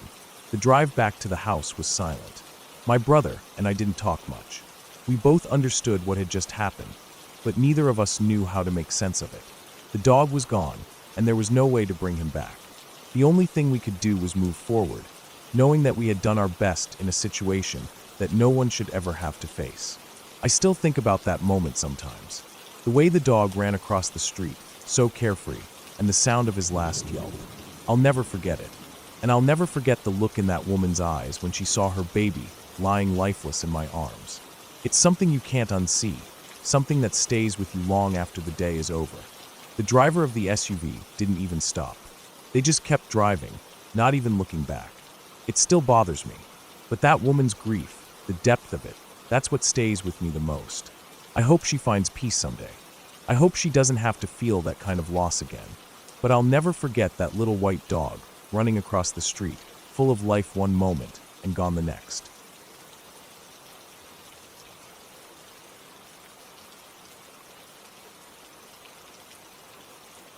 When I was about 13 years old, something happened that I still think about to this day. It was a time when our dog ran away from home, and I didn't realize how much that one event would stick with me. It was a typical Saturday afternoon, and I had been doing nothing particularly exciting. I had just finished up some chores, and was inside when I noticed the back gate was wide open. I wasn't sure who had left it open, but it didn't seem like a big deal at first. We had a few people come and go through our backyard sometimes, family members, friends, and random neighbors, so it wasn't entirely surprising.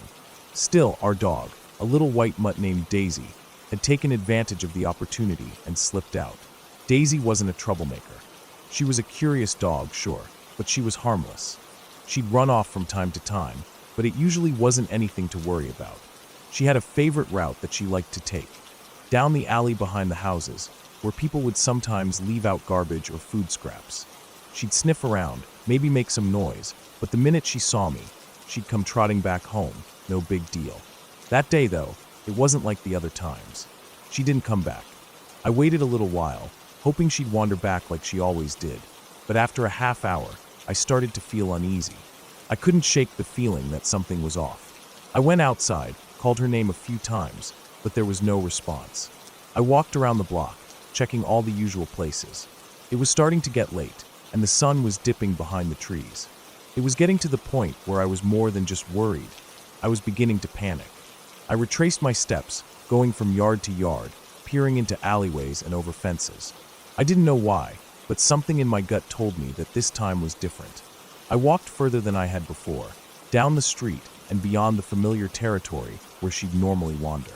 It wasn't long before I realized I was about 6 blocks away from home, deep into a part of town where I wasn't used to going. It was mostly townhomes and rental properties. There was a dull buzzing in the air from the streetlights, and the evening had taken on an unsettling, lonely feeling. I didn't know why she would have gone this far. She had never wandered beyond the local area, never ventured this deep into the neighborhood. I was starting to get teary-eyed and frustrated, ready to give up and go back home, hoping that maybe she would just turn up eventually. But I couldn't stop. I couldn't just let her be out there, not knowing where she was. The thought of her wandering in some unfamiliar place, possibly hurt or scared, was too much to handle. That's when I saw the movement. It was slight, just a flicker behind a wooden fence at the edge of someone's yard. I heard a faint yip.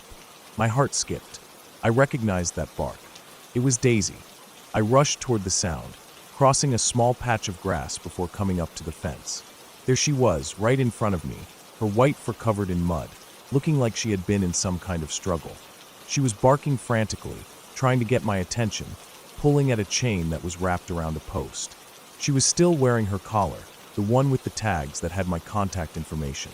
I breathed a sigh of relief. She was alive, she was okay. Or so I thought. I knocked on the door of the house, heart racing, praying that whoever lived there would be kind enough to let me take her home. I rang the bell once, then again. No one came to the door immediately, so I waited. I could hear muffled voices inside, but no one came to the door. I stood there for about 20 seconds, my nerves starting to fray, when finally the door creaked open. An older man, maybe in his late 50s, opened it a crack.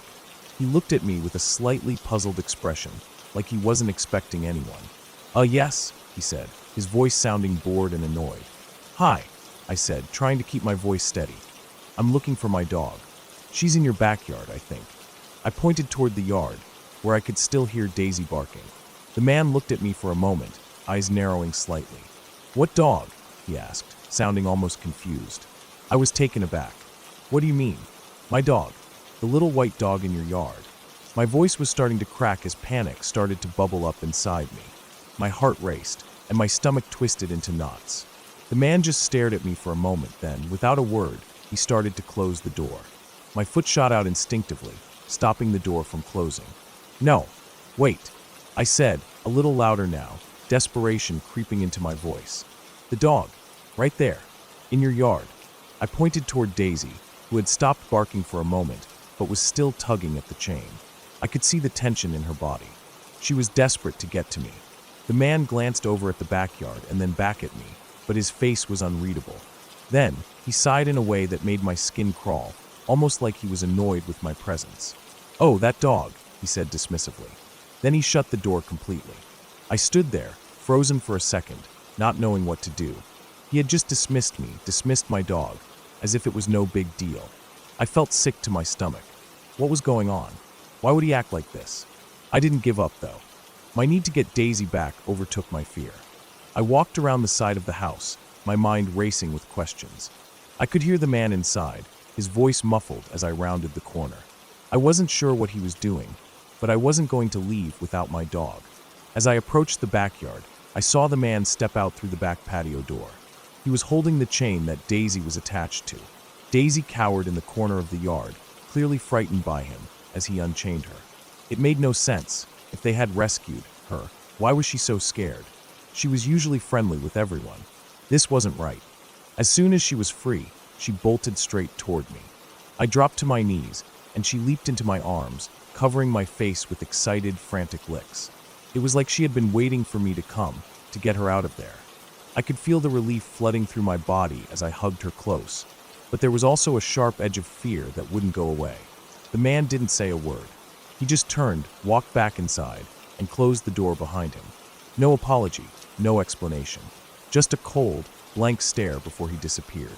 I didn't know what had happened. Had he taken her? Or had she really just wandered onto his property and got tangled up in the chain? Why did he seem so strange, so dismissive? I never got an answer. I didn't care to ask. We walked back home, and I made sure the gate was securely closed. After that day, I kept Daisy close. Whenever she managed to slip out of the yard again, she never ventured far.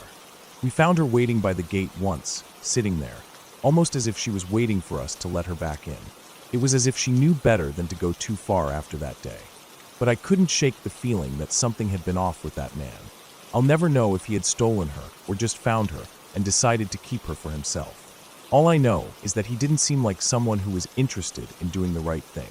And that, more than anything, still creeps me out to this day. What would have happened if I hadn't gone looking for her? What would have happened if I hadn't pushed to get her back? I never told my parents what had happened. I wasn't sure they would believe me.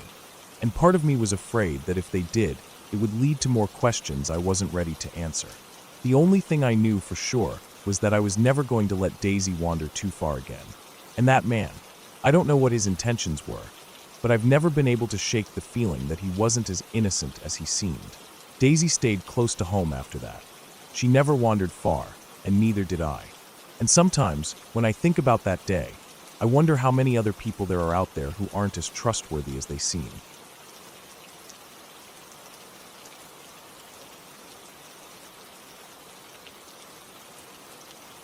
I'd been spending a lot of time at my mom's house recently, just trying to get away from everything.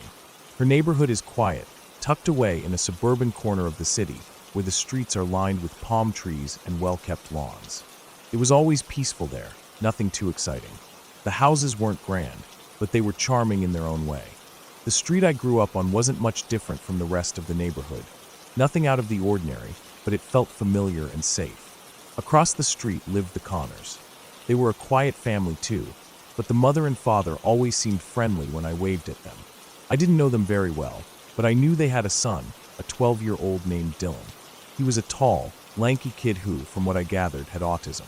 I often saw him outside when I visited my mom, running around in the front yard, playing with a ball, or pacing up and down the sidewalk.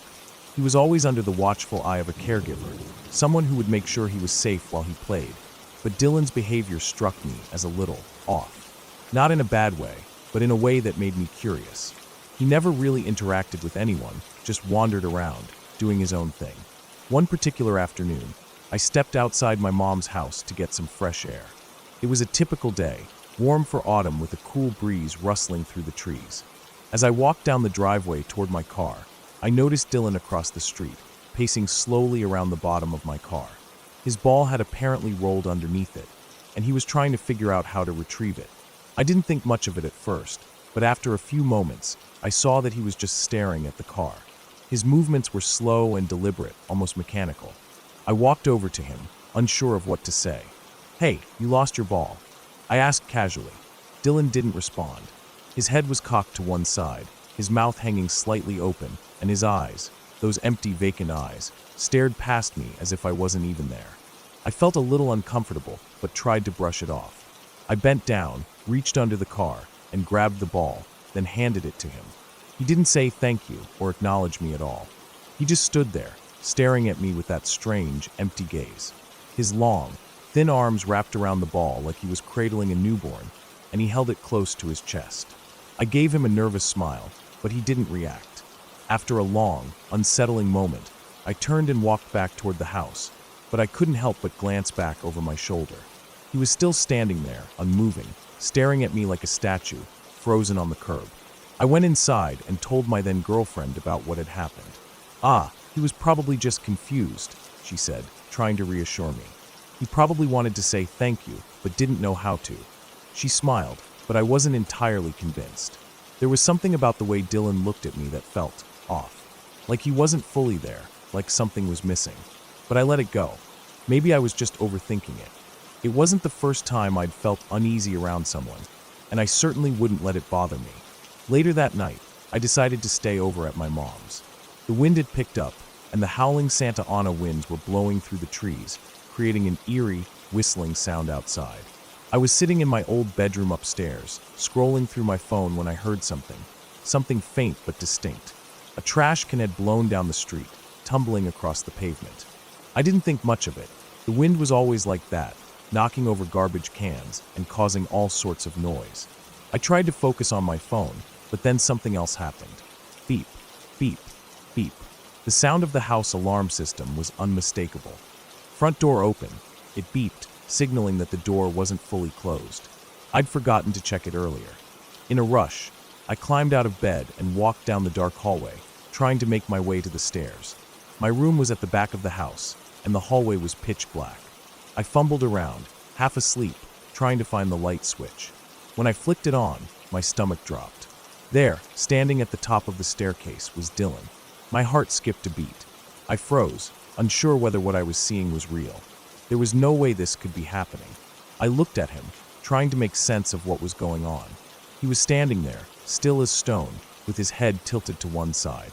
His mouth hung open slightly, the same vacant, lifeless expression on his face. His eyes were wide, empty, as though there was nothing behind them.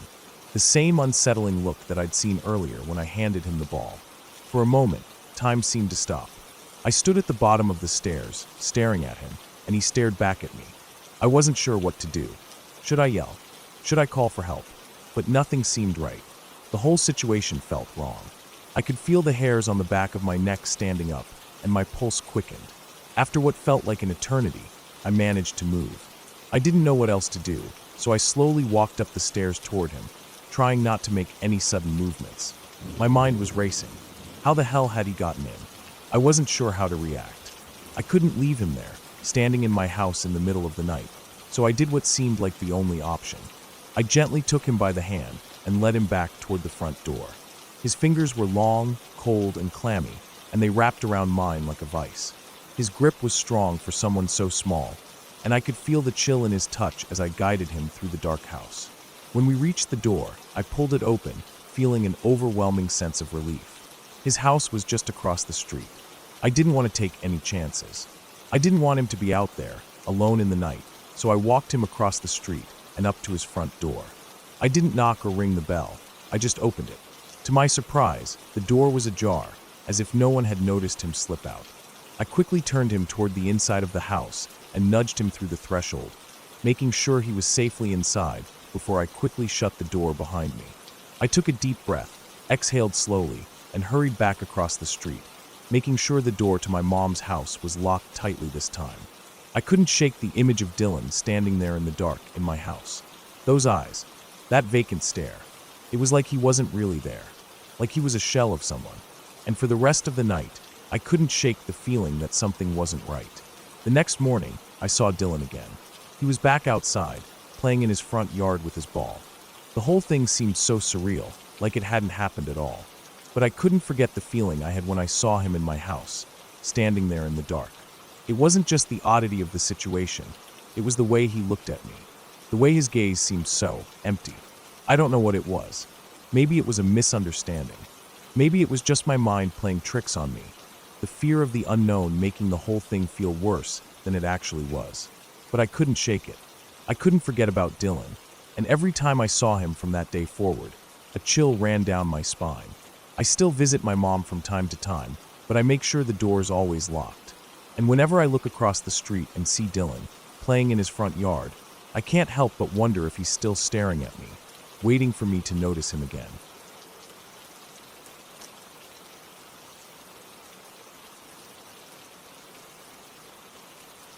I grew up in a house that most people would call haunted. At least, that's what I always thought as a child. It was an old house, one of those places where every creaky floorboard seemed to have its own story, and every gust of wind would send chills down your spine. There were moments when things felt off, like when you'd be sitting in the living room, and out of nowhere, a cabinet door would slam shut by itself. Or when you'd get that cold, prickling feeling on the back of your neck, as if someone was standing just behind you, even though you were alone. But I didn't really know what to think of all that back then. It could have just been my overactive imagination. Or maybe the house was just old, and things creaked and groaned as it settled into itself. Even as a kid, I wasn't exactly sure what to believe. Some things were hard to explain, but I was never the kind of person to immediately jump to the supernatural. I liked to think there was a logical explanation for everything. It wasn't until years later, when I was sitting with my grandma, that I started to piece together some of the weird things I had experienced.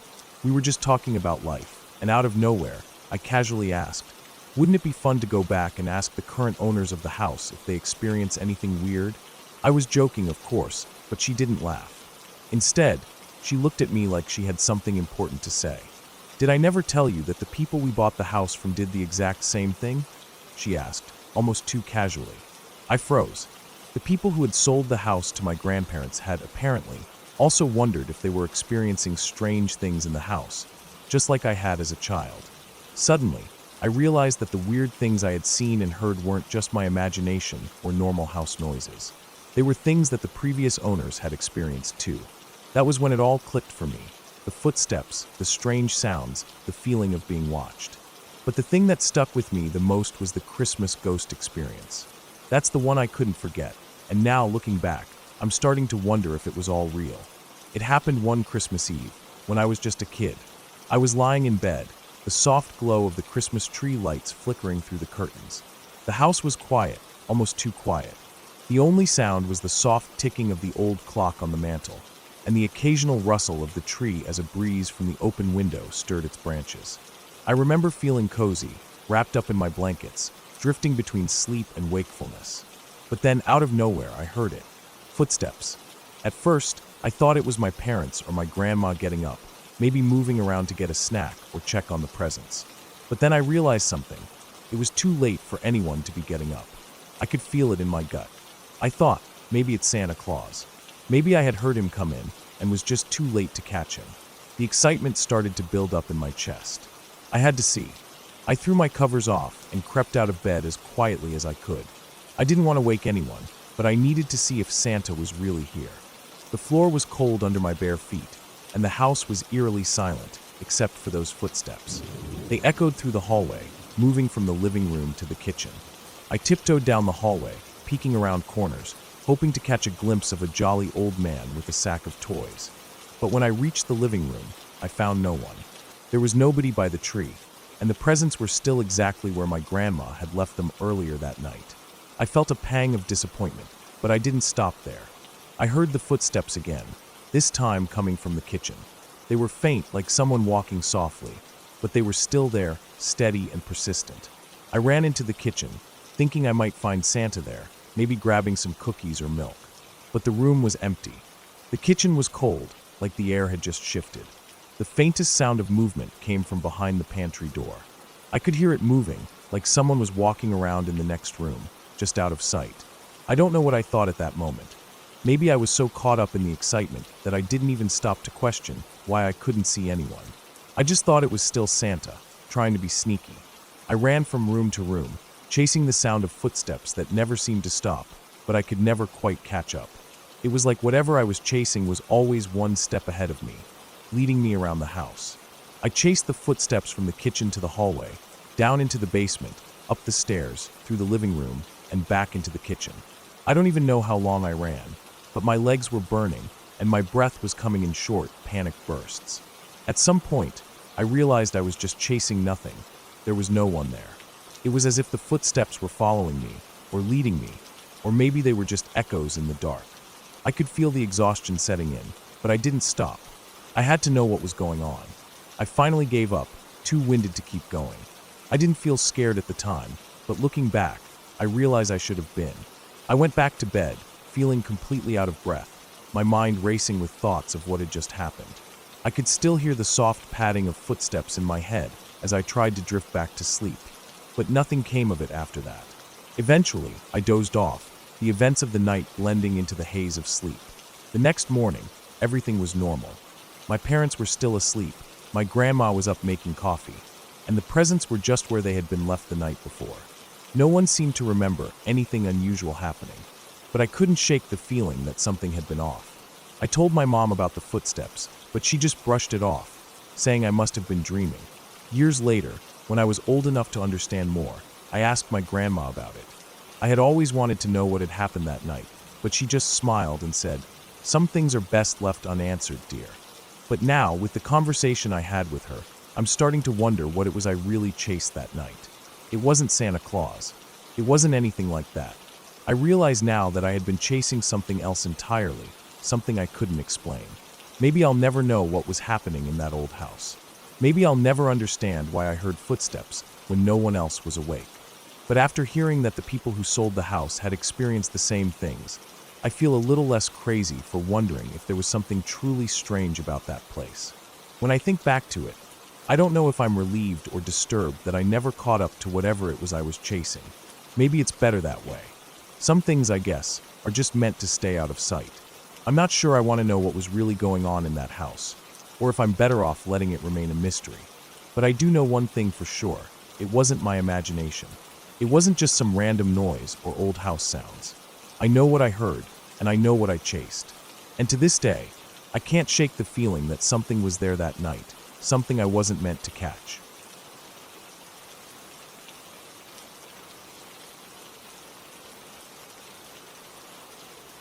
That night was probably one of the most terrifying and exhilarating of my life. I was in a car chase.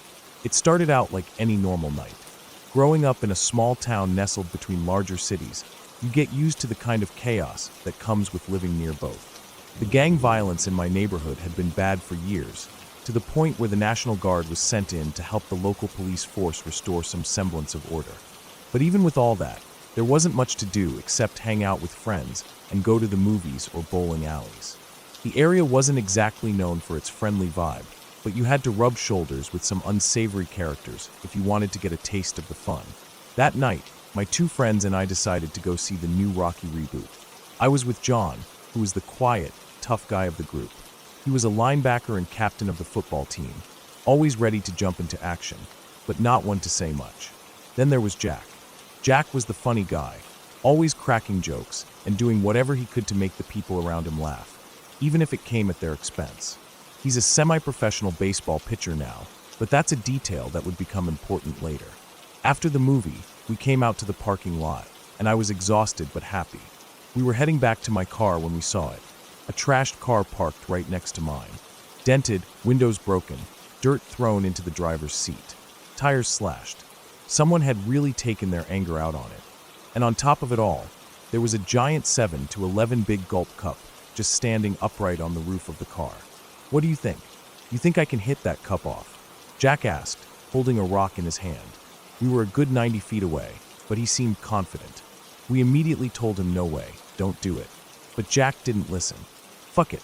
I'm doing it, Jack said, and before we could stop him, he took the rock and threw it at the cup. I don't know if he hit it, but at that exact moment, a shout echoed from the theater. Yo, what the fuck? We all froze. The owner of the car had shown up, and he was not happy. He was screaming and running toward the lot. It didn't take long for us to realize we had just made a huge mistake. There was no way to prove we hadn't just trashed that car. The neighborhood we were in wasn't exactly friendly, and in a place like that, the wrong look could get you shot before anyone bothered to ask questions. I started my car, and without saying another word, I drove off. I could hear Jack laughing in the back, thinking it was all some big joke. That guy can't catch us. His car's wrecked, but I had a sinking feeling in my stomach. That guy wasn't alone. 5 minutes down the road, I noticed a car behind me with its high beams on, flashing in my rearview mirror. My heart skipped a beat. I was about to turn down a side road near a gas station when the car behind me cut through the gas station and came out in front of me, blocking my path. My hands gripped the steering wheel, my palms sweaty. The car stopped, and the driver put it in park. Before I could react, I saw the doors of the car open. That was it. This was happening. I couldn't think. My mind was racing. This was it. We were about to get shot. We were about to die. I could hear John yelling something, but his voice was drowned out by the blood pounding in my ears. Jack was in the back, trying to calm everyone down, but all I could think about was the looming danger ahead. They could have knives. They could have guns. We had nothing. A watch, an ice scraper, a box of milk duds in the glove compartment. That's when I saw it. A glimmer of silver near the driver's hand. My heart stopped. I couldn't make out what it was, but I didn't need to. I knew it wasn't good. Pure adrenaline kicked in. Without thinking, I slammed my foot on the accelerator. The tires screeched as I tore off, managing to sneak around the first car and cut back through the gas station, narrowly missing the pump. I blew through a red light without even looking. My thoughts were a blur. I was on autopilot. It was just survival now. I could still see the cars behind me, closing in fast. Jack was on his phone, nervously calling his friends. We need to find somewhere to go.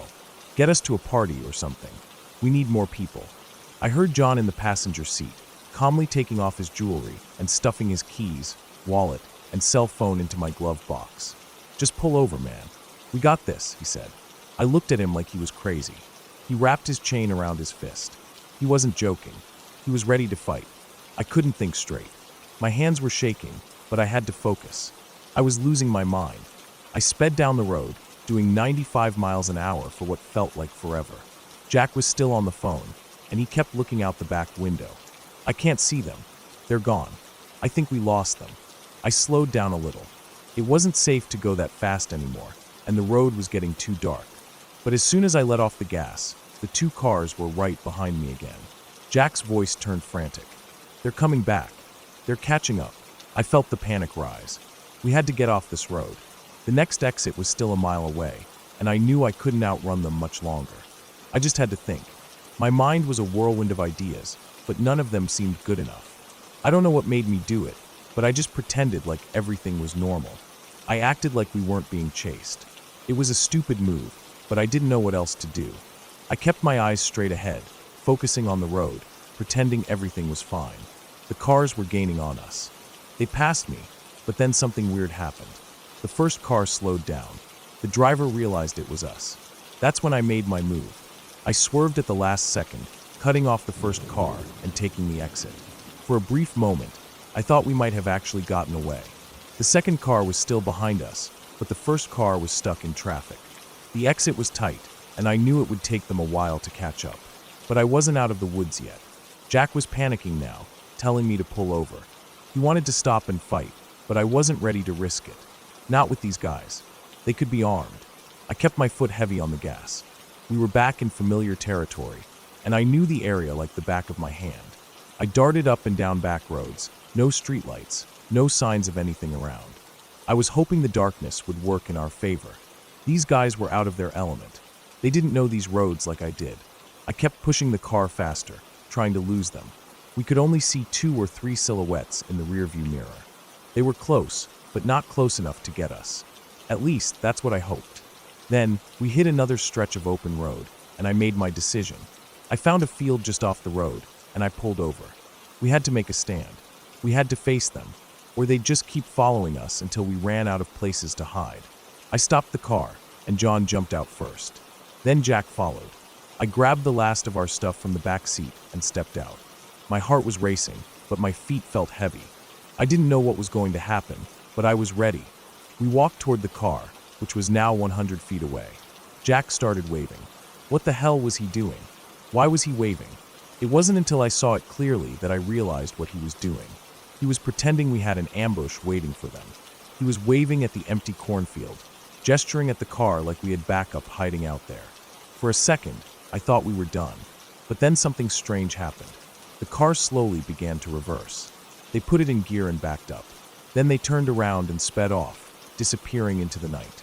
It worked. Jack had somehow saved us with nothing but a bluff. I don't know what would have happened if we hadn't run, or if we hadn't thought to stop and confront them. But I do know one thing. Jack might be an asshole sometimes, but that night, he was a genius. We got back into the car, and I didn't look back. We drove in silence, still catching our breath. We didn't stop until we were well out of that area. I never knew how close we were to not making it out of there, but I knew I'd never forget that night.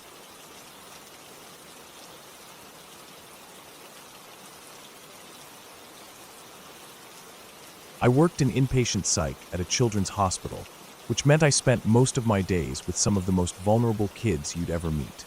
They weren't in the regular hospital wards, but a separate unit. Most of the kids I worked with had been through things no one should ever experience. Physical and sexual abuse, neglect, and sometimes deep trauma that took a toll on their young minds. My job was to help stabilize them, make them feel safe, and try to guide them through their emotions as best as I could. It was a difficult job, but one that I felt called to do. One boy in particular, I'll call him Jesse, is someone I'll never forget. He was one of the kids who came to our unit after a string of incidents that clearly showed he wasn't just struggling emotionally, but physically too. His history was incredibly difficult to read through. Abuse that was both horrifying and heartbreaking. He was outgoing, which was a good thing on the surface, but the more I read his history, the more I realized that he had learned to mask his pain with behavior that wasn't exactly appropriate. At first, I thought he just needed some time to adjust, that it would take a while for him to settle into the routine of the unit. But then, over time, the incidents grew. He would act out in inappropriate ways, testing boundaries, often physically aggressive, trying to get attention, but always in a way that seemed off. His behavior wasn't just about seeking help. It was about making people react, making them notice him, but also, in some ways, trying to push them away. I could see that he was terrified, but he didn't know how to communicate that fear in a healthy way. The staff tried to manage him as best they could, but I could tell it wasn't easy. He was on high observation, and he always kept us on our toes. Then one night, I wasn't working, but I heard about it the next morning, and I couldn't stop thinking about it. Jesse had gotten his hands on something, a chain. I don't know how he managed it, but somehow he'd found a chain, and he was using it like a weapon. The nurses and psych techs had been working hard to keep things under control that night, but this was different. He was cornered by a nurse and a psych tech down one of the hallways. From what I was told, the nurse had tried to talk to him, calm him down. I guess Jesse was a tough kid to reason with, and in that moment, he wasn't looking to be talked down. The nurse had told him something along the lines of, "You may be able to hit one of us with that, but you aren't going to get both of us." She had said it calmly, but I could hear the determination in her voice. I can't even imagine the adrenaline she was feeling, standing there, knowing that any wrong move could escalate things. But somehow, the staff managed to disarm him. There wasn't any major injury, no one got hurt, but the tension in the air must have been suffocating. They got him back to his room and ensured the chain was secured away. I wasn't there, but I remember hearing about it the next day. I couldn't shake the thought of how close things had come. What if the nurse and tech hadn't been so calm? What if Jesse had used that chain to hurt someone? The thought haunted me for days after. A few nights after that incident, I was working the front desk, which was essentially a small reception area with a high counter around it. We had a clear view of the hallway, and it was a job that mostly involved answering phones, buzzing in guests, and keeping an eye on things. Patients were never allowed in the area. Jesse was still in the unit, though, and his behavior hadn't improved. He had been put in timeout more than once that week. The staff was doing their best to manage him, but it was clear that it wasn't easy. He was in one of those moods again that night. He was being incredibly disruptive, trying to get under everyone's skin. He'd been put in one of the small timeout rooms, but they couldn't lock him in there for safety reasons, so the staff had to stay close. I was sitting behind the counter, doing some paperwork. The building was quiet, except for the low hum of the fluorescent lights above and the soft sound of my pen scratching against paper. The quiet was broken by the sound of footsteps. I turned, expecting to see one of the nurses, but instead, there he was. Jesse. He was standing directly behind me, his eyes bleary, his face flushed, and he was breathing heavily like he'd been running. I hadn't heard him approach, and the suddenness of his presence startled me. I stood up quickly, instinctively moving a step back, my heart pounding in my chest. I don't even know why I said it, but the words spilled out. I think I should get the nurse. I didn't want to leave him alone, but at the same time, I had no idea what to do in that moment.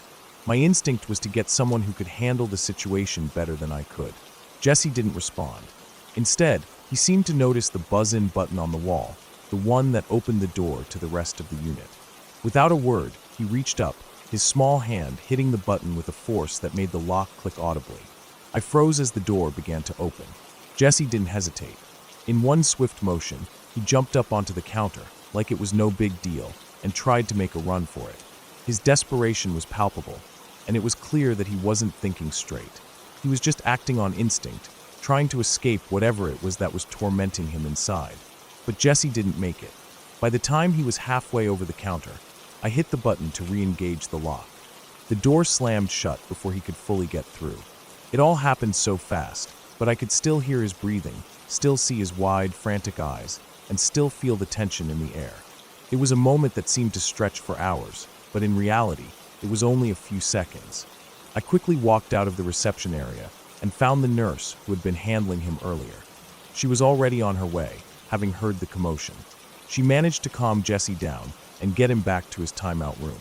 The rest of the night was spent with her trying to keep him in there, or get him to at least stay in his room. It wasn't easy. He was all over the place, trying to push every boundary, trying to make people react. As the night wore on, I couldn't shake the image of him standing behind me, the wild look in his eyes, his body tense with energy and desperation. I kept thinking about how close things had come. What if he had gotten out? What if he had that chain with him? What if he had used it on me? What if he had gone after the nurse, or someone else? It made me sick to think about it. I started wondering where Jesse would be now, years later. I thought about him often, especially during those quiet nights when I was alone in the reception area, listening to the hum of the lights and the soft sounds of the hospital. I wondered if he had ever found peace, if he had ever gotten the help he needed. I wondered if he would ever hurt anyone, or if he'd finally be able to break free from the chaos that had trapped him in that cycle of pain and fear. Leaving the job was one of the hardest things I ever did. I had formed bonds with so many of those kids, Jesse included. I thought about them long after I left, wondering what had happened to them. hoping that they were able to find some sense of healing. But there was always that nagging feeling in the back of my mind about Jesse, about what could have happened that night. I don't think I'll ever know for sure. I still think about him sometimes. I hope wherever he is, he's doing okay, that he's found a way to move past the trauma he went through. But I also wonder if he ever thinks about that night too. If he remembers the fear in my eyes, the way I backed away from him when I saw that wild look in his face. I hope he's learned that there are other ways to get attention, other ways to deal with pain, and maybe, just maybe, he's found some peace.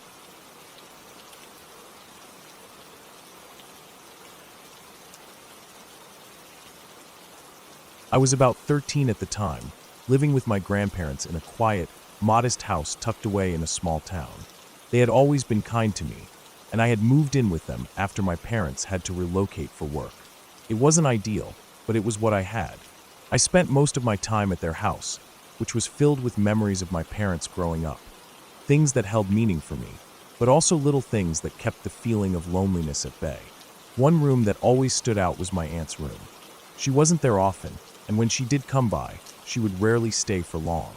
Her room felt like a mix of old and new, with old Victorian furniture that felt too large for the room, mixing awkwardly with modern items. Among all the oddities, there was one thing that stood out: the doll. The doll, or rather the lamp, was a 2-foot-tall Victorian-style doll, sitting on a small nightstand beside the bed. It looked old, even though it didn't feel like it had been around for that long. The doll had a painted porcelain face with lifeless, dead eyes that seemed to follow you no matter where you went. Its smile was eerie, too wide, too unnatural. What made it worse was that the lamp only worked if you held its hand. Not just any part of the doll, but its cold, stiff hand. You had to grasp the hand and move its arm up and down in order to turn it on. I always thought it was ridiculous, but it was undeniably unsettling. I remember how it would stand there, lifeless, its eyes glaring at the door, like it was waiting for someone to come in.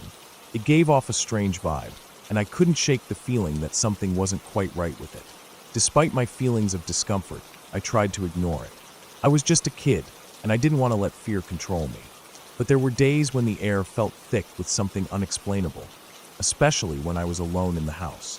One afternoon, I found myself home alone. My grandparents were out running errands, and I had nothing to do. I'd grown used to the quiet of the house by then, but today, for some reason, everything felt a little different. The house was still, almost too still. It was a bright afternoon. Sunlight streamed in through the windows, casting warm patches of light on the floor. I walked around the house, trying to keep myself busy. But then I remembered, I needed a blanket from my aunt's closet. The house was cold that day, and I was starting to feel a chill creep into my bones. At first, the thought of going into my aunt's room seemed simple enough. I figured it wouldn't take long, and since the sun was high in the sky, I wouldn't need the lamp's light to guide me. I had been in the room countless times before, mostly when I was younger and snooping around for something to do. But the doll always gave me a strange sense of dread, and I always tried to avoid looking at it for too long. The less I thought about it, the better. I made my way up the stairs, my footsteps echoing in the silence. The room was just a few steps down the hallway. The door to my aunt's room was open, but I could see the doll, standing by the nightstand, its unsettling smile still fixed in place. I quickly averted my eyes, not wanting to make contact with its stare. I hesitated for a second, but then decided to go in anyway. The door creaked as I entered. I made sure to keep my head down, focusing on the floor so I wouldn't have to look at the doll. The closet was right next to the door, so I wouldn't have to go far. I turned quickly, my back to the doll, and swung open the closet door. I reached down for the blanket on the lower shelf, my fingers brushing the fabric when something about the room suddenly felt wrong. The air shifted. I couldn't explain it at first, but it was as if the room had become somehow brighter, almost unnaturally so. The hairs on the back of my neck stood on end, and a cold shiver ran down my spine. I froze, my heart pounding in my chest. I had a feeling that something had changed, but I couldn't put my finger on it. My eyes remained fixed on the floor as my mind raced, trying to make sense of the odd sensation. Then I noticed it. The light was on. The doll's lamp had been off when I entered. I was sure of it. It was one of those things I always paid attention to because I hated the idea of that thing staring at me in the dark. But now, somehow, the light was glowing softly, casting a faint peach-colored glow across the room. It wasn't just the light that made my stomach twist, though. It was the fact that I hadn't heard the lamp turn on. I hadn't seen anyone touch it. It had just come on by itself. My mind screamed at me to turn around, to look at the doll, but I couldn't. I couldn't bring myself to do it. Every fiber of my being screamed for me to run out of that room, but I couldn't move. I felt like I was trapped in some kind of nightmare, paralyzed by fear. I don't know how long I stood there, frozen, my eyes still glued to the floor. My breath became shallow, and my thoughts were a jumble of confusion and terror. Then, as if some force had pulled my gaze upward, I slowly, unwillingly, looked over my shoulder. I didn't want to. I didn't want to confirm what I was already dreading, but something pushed me. And when my eyes landed on the doll, I felt like my heart stopped. The doll's hand was raised. Its arm was extended directly at me, the cold plastic fingers pointing straight at me. It had never been like this before. The doll had always stood perfectly still, its hand hanging at its side, its fingers curled in a lifeless pose. But now the arm was raised, as though it was beckoning me, or worse, it was warning me. I stood there, staring at the doll, my mind racing. There was no logical explanation for what I was seeing. There was no way that the doll could have moved on its own. But there it was, its arm lifted, pointed right at me, the cold, dead eyes staring directly into mine. The lamp light flickered, casting eerie shadows across the room. I wanted to scream, to run out of the room and never look back, but my legs wouldn't cooperate. The silence of the room was deafening. It felt like an eternity before I could muster the strength to move. My survival instincts kicked in, but all I could do was slowly back away, keeping my eyes fixed on the doll. It was like I couldn't look away, like some invisible force was pulling me toward it. I reached the door, and with one final glance, I tore my eyes away from the doll and bolted out of the room. My heart was pounding in my chest, and I was gasping for air. I didn't stop running until I was in my own room, locked safely inside.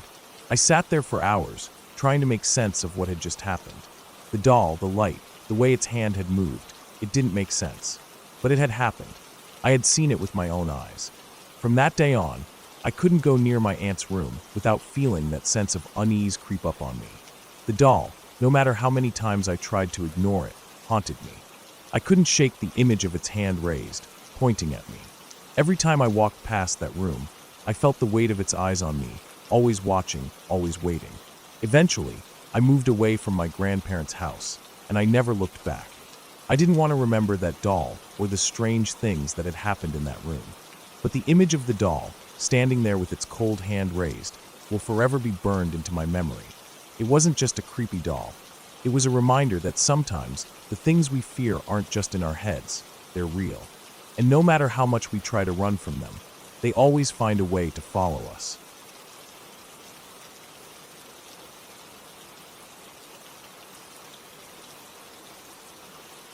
I remember the house well, even though it was years ago.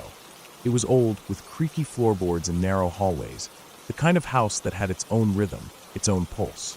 We'd moved there when I was still young, and shortly after, my parents decided to have some work done on the house. They were adding extensions to the back, and they'd converted the attic into a room for me. The conversion wasn't exactly a traditional room. It was open plan, no door at the top of the stairs, so when you reached the landing, you were already standing in my space. It wasn't the biggest room, but it was mine, and I liked that. The layout of the house was a bit unconventional. My parents' room was down the hall, and my room was directly above the living room. The radio was downstairs, by the foot of the stairs, a small, old model that crackled with age. We didn't have much in terms of gadgets back then, so that radio was one of the few things that kept me company when I went to bed. To fall asleep, I would always listen to the radio. It was a kind of ritual for me, one I had done for years. I didn't put it too loud, just enough that the sound could travel up the stairs. I didn't want to disturb my parents, whose room was right near the living room, where the radio sat. Most nights, I'd listen to some pop station or soft rock, just to have some noise in the background. It helped me relax, even if I wasn't paying much attention to the songs themselves. Sometimes, though, I'd switch it to the classical music station. I liked the calmness of it, the absence of any singing or lyrics. It was just music, strings, and piano notes floating through the air. That night, I had the classical station on, a decision that would end up being the last time I ever used the radio to fall asleep. I don't know why I chose it that night. Maybe I just wanted something soothing, something that didn't demand any attention.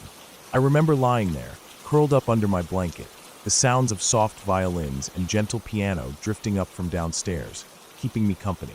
But then, I woke up to something strange. It wasn't just the usual quiet of the night, or the soft rustling of the wind outside. There was a sound, a loud one. At first, I didn't register what it was. It was like my brain couldn't make sense of it. It took a few seconds before it clicked, but when it did, I felt my heart lurch in my chest. The sound was coming from downstairs, and it wasn't like any noise I'd ever heard before. It was a distorted voice, singing, but not in a way that made sense. It was like someone had taken a normal voice, stretched it out, warped it, and turned it into something almost mechanical. The voice was muffled, garbled, but still unmistakably human. It wasn't a song, not in the traditional sense, but more like a voice desperately trying to reach someone, only to have it twisted into something I couldn't quite understand. I lay there for a moment, frozen, trying to process what I was hearing. My mind raced. This couldn't be happening. The classical music station didn't play songs with lyrics, not ever. The only voices that came from that station were the hosts, speaking in between pieces of music. I had listened to that station hundreds of times before, and there had never been anything like this. The sound was getting louder, reverberating through the house, spreading out from the living room where the radio sat. It was so loud, I could feel the vibrations in the floorboards beneath me. It was as if the voice was coming from inside my own head, filling every corner of the room. I felt a cold chill creep up my spine, and I instinctively pulled the blanket tighter around me. After a few more moments, I couldn't take it any longer. I jumped out of bed, heart pounding in my chest, and ran down the stairs. The sound, if anything, seemed to be growing louder, more desperate, but I still couldn't understand what it was trying to say. I reached the bottom of the stairs, practically tripping over myself, and ran into the living room. The radio was blaring, the distorted voice still coming through the speakers. My mind raced, trying to make sense of it, but it was like I was in some kind of nightmare where nothing made sense. Without thinking, I reached out and turned the radio off, the sudden silence swallowing up the sound. I stood there in the living room, trying to catch my breath, the pulse of fear still racing in my veins. I glanced around the room, half expecting someone to be there, someone to explain what had just happened, but the room was empty. Nothing had changed. The radio was silent now, and there was no sign of anything unusual. I walked back upstairs to my room, trying to convince myself that I had imagined it, that it was just some trick of the mind. But deep down, I knew it hadn't been a dream. That voice had been real. I could still hear it in my head, the distorted tones, the strange melody that it had tried to form. The next morning, I checked the radio, hoping that maybe, just maybe, there was some logical explanation for what had happened. I inspected it carefully, but nothing seemed out of the ordinary.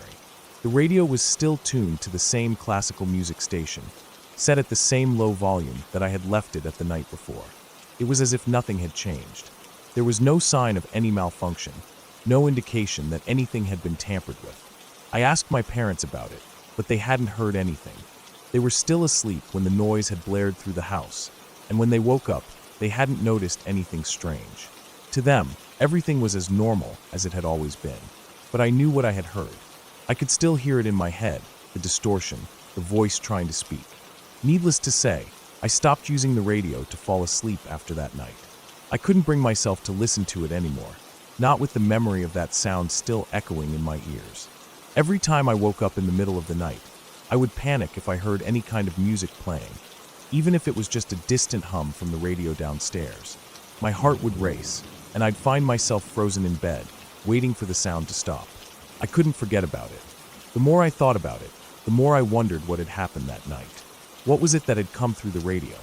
Why had it sounded so distorted, so unnatural? I didn't know, and I didn't want to know. Some things are better left unexplained, I realized. Whatever it was that had come through that radio, I didn't want to think about it anymore. It felt like something I shouldn't have heard, like something that wasn't meant to reach me. Over the years, the memory of that night faded, but every now and then, when I hear music playing softly in the background, I feel that old sense of dread creep back into my chest. I can't explain what happened that night, and I'm not sure I ever want to. Some things are better left untouched, locked away in the past. But every time I hear music playing late at night, I can't help but wonder if it will happen again. And if it does, I don't think I'll be ready for it.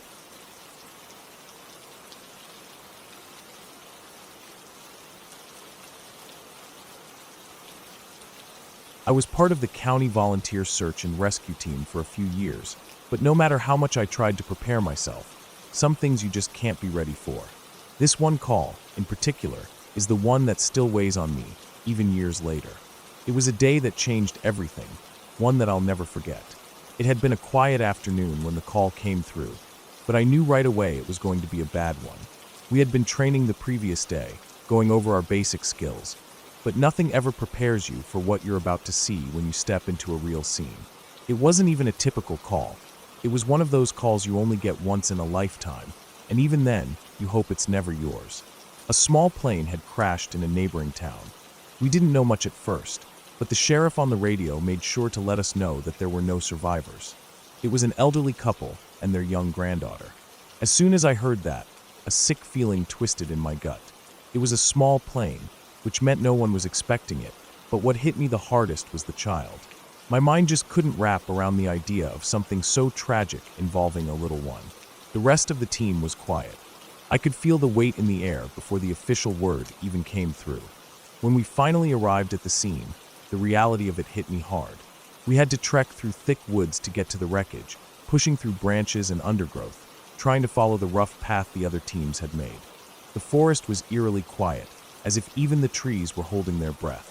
I tried to shake off the creeping sense of dread, but I couldn't. It felt wrong. The smell of burning wreckage hung in the air, the sharp, acrid scent of fuel mixed with something metallic that stung my nostrils. We couldn't see much at first, just the fire-scorched remains of the plane scattered across the hillside. We climbed down into the wreckage, the sounds of our boots crunching against broken branches and metal parts beneath our feet. It looked like a war zone. Nothing in that wreckage resembled an aircraft anymore. There were pieces of fuselage twisted at impossible angles and scattered parts that were too mangled to even tell what they were.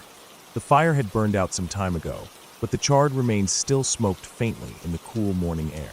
Our lead turned to us and spoke, his voice calm but firm. He told us to be prepared for what we were about to see. He said that some of us might not be able to handle it, and if we weren't comfortable with the recovery of the bodies, we could step back and help with the setup and the navigation. Half of the team stepped back right away. They were good people, brave in their own ways, but this wasn't something everyone was cut out for. It wasn't a job for everyone. I didn't blame them. This wasn't the kind of thing that should be easy to handle. But that wasn't why I was here. I didn't want to be the one to carry the weight for someone else, especially when it was clear we were going to have to recover the bodies of 3 people who had just died in the worst possible way.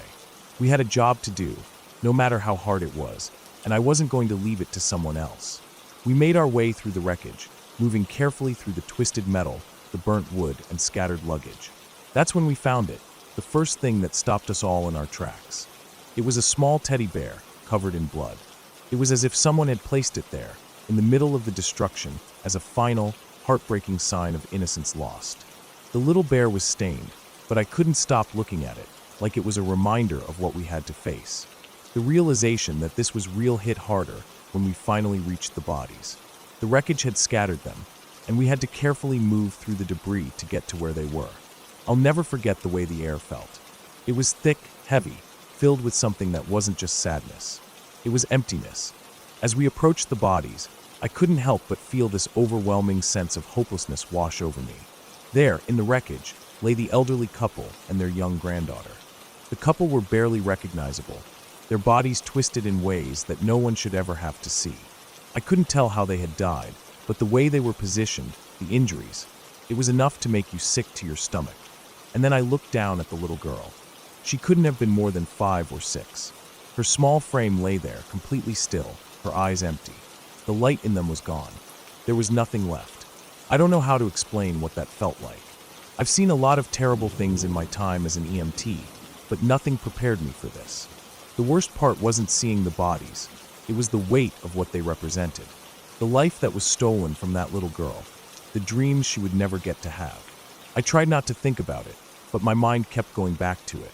That girl would never grow up, never experience the world. She would never know what it was like to feel love, or joy, or pain. Everything she had ahead of her was just gone.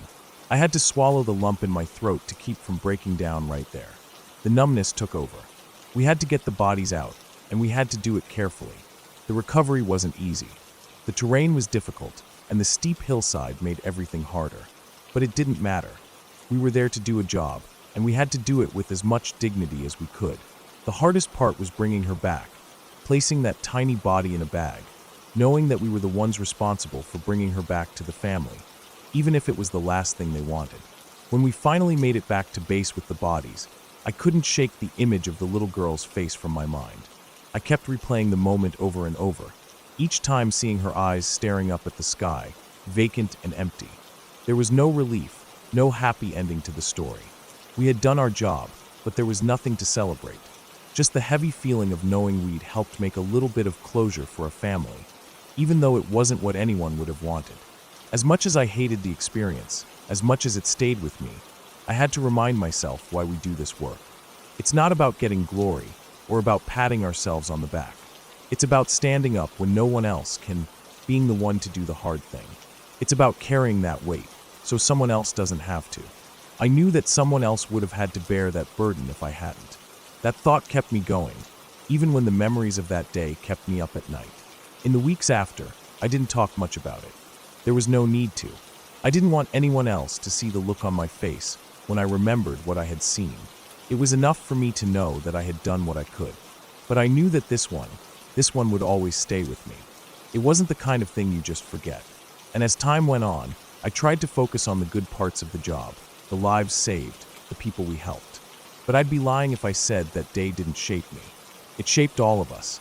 I won't ever forget that little girl's empty eyes, or the teddy bear stained with her blood. But I also won't forget why we do what we do. We do it because someone has to, even when it's the hardest thing you'll ever face. Because no matter how painful, you have to stand up. You have to be there for the ones who can't stand anymore.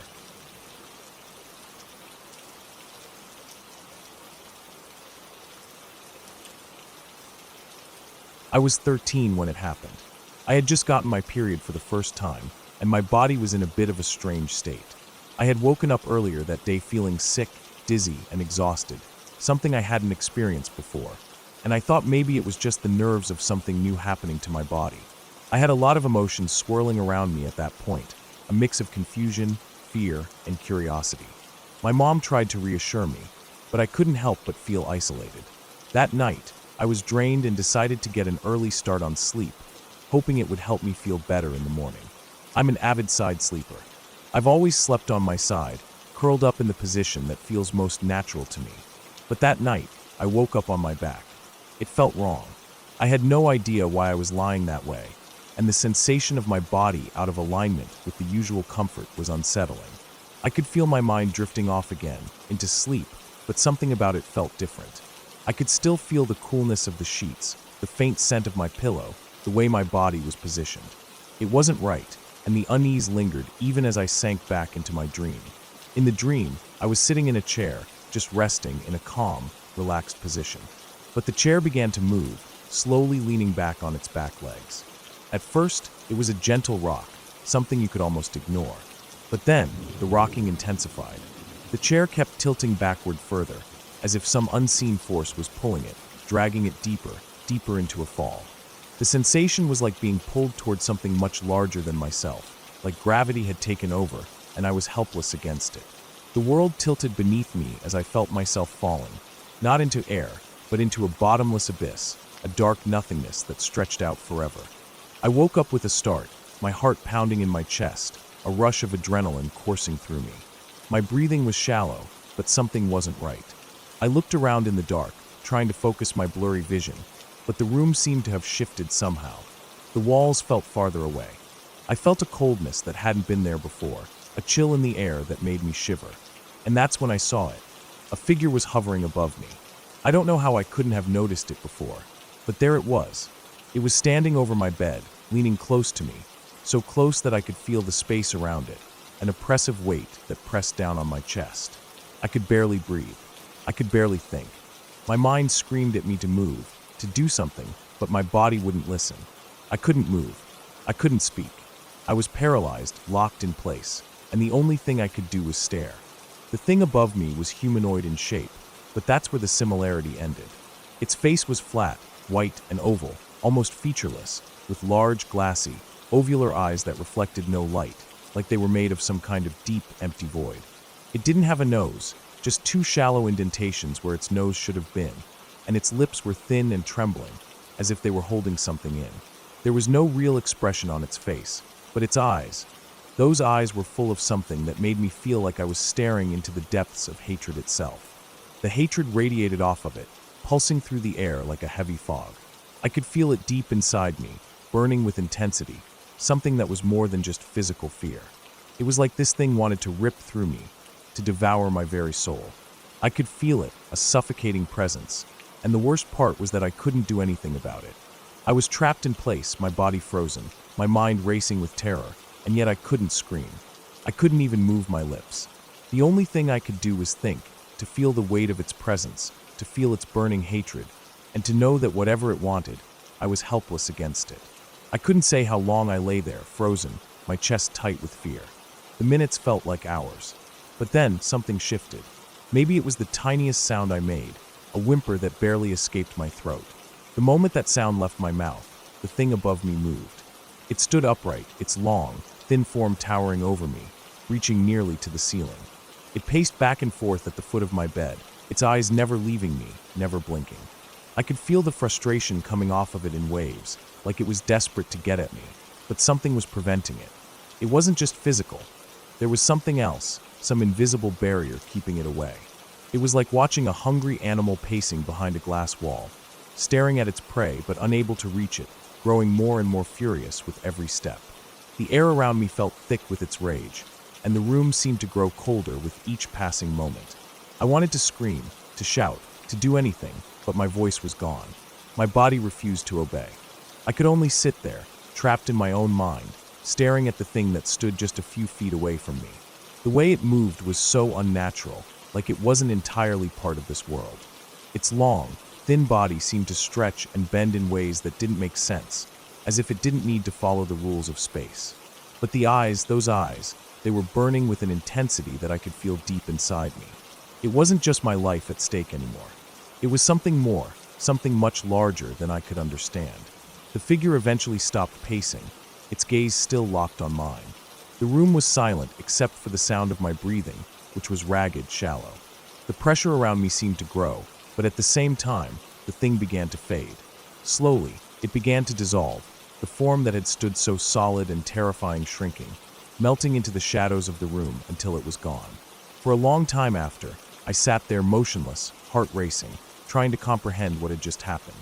My room felt empty, but I could still feel the presence of something, like a lingering aftertaste of fear that wouldn't leave. I didn't sleep the rest of the night. I turned on the light, the bright bulb flooding the room with a harsh, comforting glow. I couldn't bring myself to turn it off. I didn't even think about closing my eyes.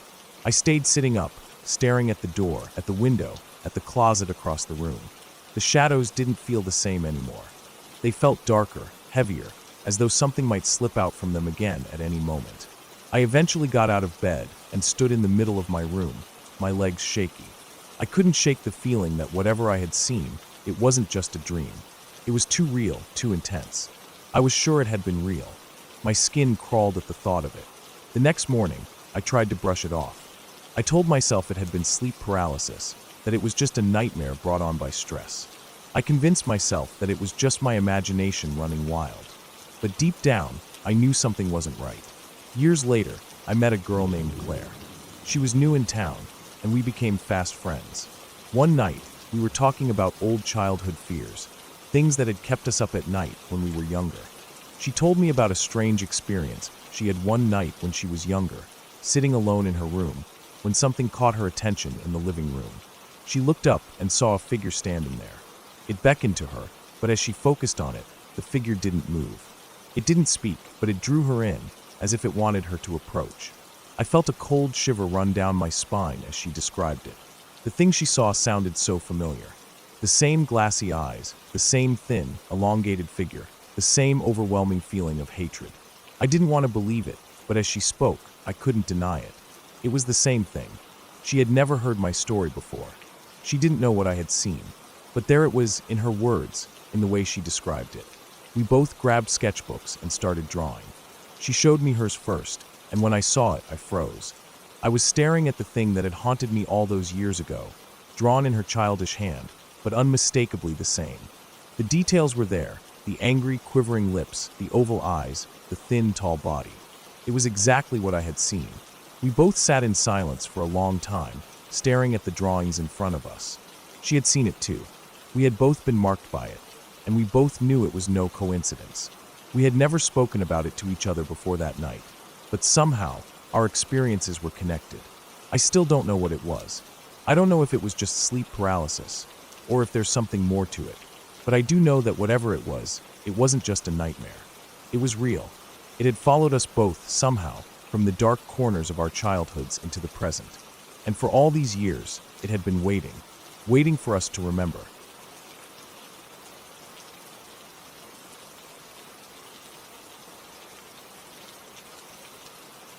I grew up in a house that was built in 1809. My parents bought it from the previous owner, a woman who was 89 when she passed away. She had lived there for most of her life, and when she died, the house was left empty for some time. When my parents found it, they were drawn to its charm. The big rooms, the high ceilings, the old-fashioned woodwork, and the beautiful glass windows that looked out over the neighborhood. It felt like a place that had history, and that was something my parents loved. But from the moment we moved in, something about the house never quite sat right with me. At first, I thought it was just me being a kid, maybe feeling out of place in such an old house. But as time went on, I realized there was something more to it. It wasn't just the creaky floors or the old smells. It was like there was a presence in the house, an unspoken heaviness in the air that made me feel uncomfortable in certain parts of the house. The basement was one of those places. The basement was unfinished when we moved in, just dirt floors and cement walls. The stairs leading down to it were narrow and steep, and the steps were old, covered in dust and grime. I used to be terrified of that basement. Every time I had to go down there, my heart would race. It wasn't just the darkness or the cold, it was the feeling that something was down there with me.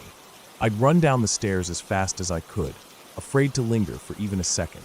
The stairs themselves were open, so you could see under them, and I remember always feeling like something could be hiding there, watching me. Every time I looked back, I swore I saw something moving, just a flicker of shadow. But whenever I turned around to check, there was nothing. I tried not to think too much about it, but I couldn't help it. The feeling was always there. And then there was my bedroom.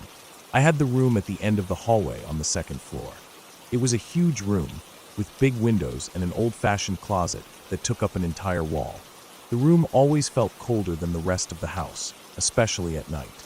The closet was the worst part. Every time I opened the door, a rush of cold air would hit me. It was as if the temperature dropped by 10 degrees, and it always smelled like perfume. Not just any perfume, something strong, like the kind an old lady would wear.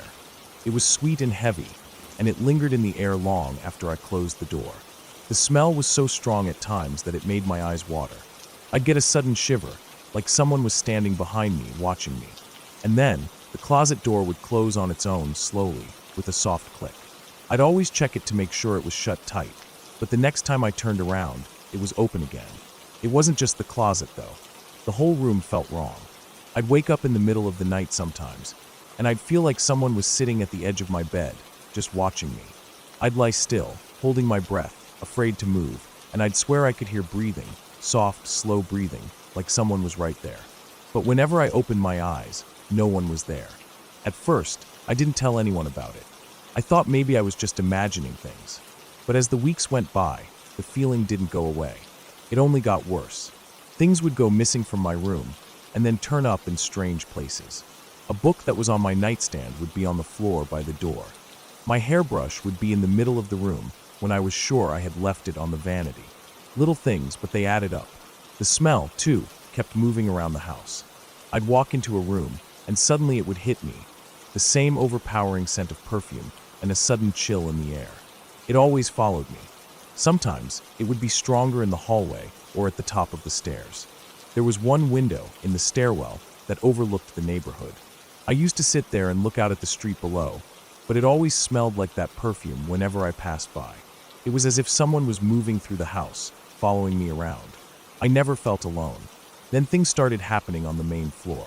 My parents were often gone, leaving me and my brother alone in the house.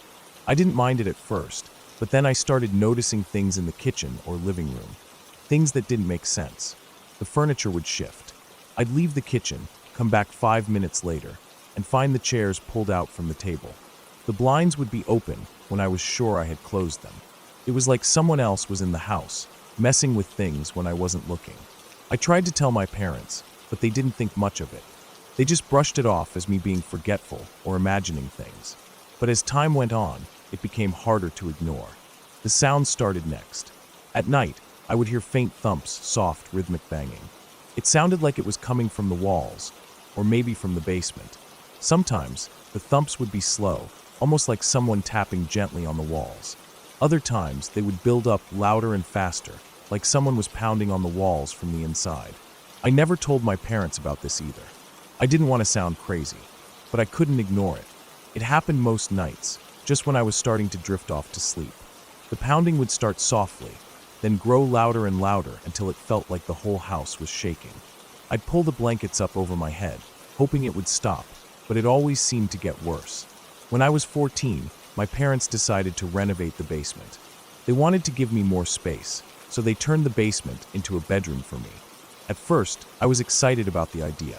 The basement was cold and a little creepy, but it would be my own space, away from the rest of the house. But when I moved into the basement, that's when things really started to get bad. The basement was finished now, with carpeting and walls and a new bed. It should have felt like a fresh start, but something about it made me feel worse. I was always uneasy in that room. I couldn't shake the feeling that someone was watching me. The shadows were different down there, darker and more oppressive. I'd be sitting on my bed, doing homework, and out of the corner of my eye, I'd see movement, a shadow darting across the wall or someone standing in the doorway. But when I turned around, there was no one there. And then the pounding started again. It wasn't just from the walls this time. It felt like it was coming from inside the room, from the floor or the ceiling. It would start as a faint tapping, but it would grow louder, like someone was hitting the walls with a fist. I'd sit in my bed, frozen, listening to the sound echo through the basement. It was always worse at night. I never slept well anymore, and I'd wake up with my heart pounding in my chest, drenched in sweat. One night, I was home alone. My parents were out, and my brother was at a friend's house. I went to get a drink of water, and as I passed the glass door on the back porch, something stopped me in my tracks. The glass door was covered in condensation, and as I looked closer, 2 handprints appeared on the glass. They were smeared, like someone had placed their hands there and dragged them down the door. I froze, staring at them, unable to move. And then, in the condensation, I saw a breath mark, just a cloud of breath that appeared and disappeared before my eyes. I couldn't breathe. I couldn't move. I knew that the dark man, as I called him, was watching me. It was like he was right behind me, his presence so strong I could feel him in my bones. I stood there, staring at the door, paralyzed with fear. I don't know how long I stood there. It felt like hours. But eventually, I managed to tear myself away. I ran outside and slept on the front porch that night, too scared to go back inside. The next morning, I told my parents what happened, but they didn't take me seriously. They just shrugged it off. But I couldn't shake the feeling that something in that house was wrong. I didn't feel safe there anymore. I couldn't explain it, but I knew deep down that the house wasn't a home. It was a place of fear and unease. I ended up moving out at 16 to attend college, anything to get away from that house. Years later, after my parents divorced, they sold the house. I never went back to visit. I couldn't. I didn't want to. My mom told me later, after everything was said and done, that the woman who had owned the house before them had passed away in my room. Her husband had died in the basement, too, though they never told me what had happened exactly. All I knew was that he was not a kind man. My mom said that after I left, things had gotten worse. Furniture being thrown, pictures falling off the walls, the cold spots, and the sickly sweet perfume smell. I heard from a neighbor that the new owners had left after a few months. They said things were thrown at them, and they couldn't get rid of the smell or the cold. I don't know if that was true, but I've never stepped foot in that house since. No one in my family talks about it anymore, and I've never asked.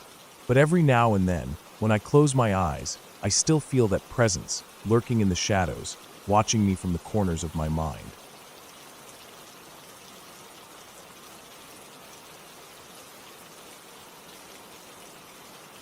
It was a typical Friday night at the beginning of the year. I had just started a new medication for my bipolar disorder called lamotrigine.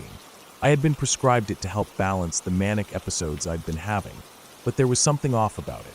I wasn't sure what, but the effects were starting to show. I hadn't had a chance to make an appointment with my doctor yet, though I knew it was something I needed to do. My sister, who I lived with, was away at university in Sydney, so I had the place to myself for the weekend.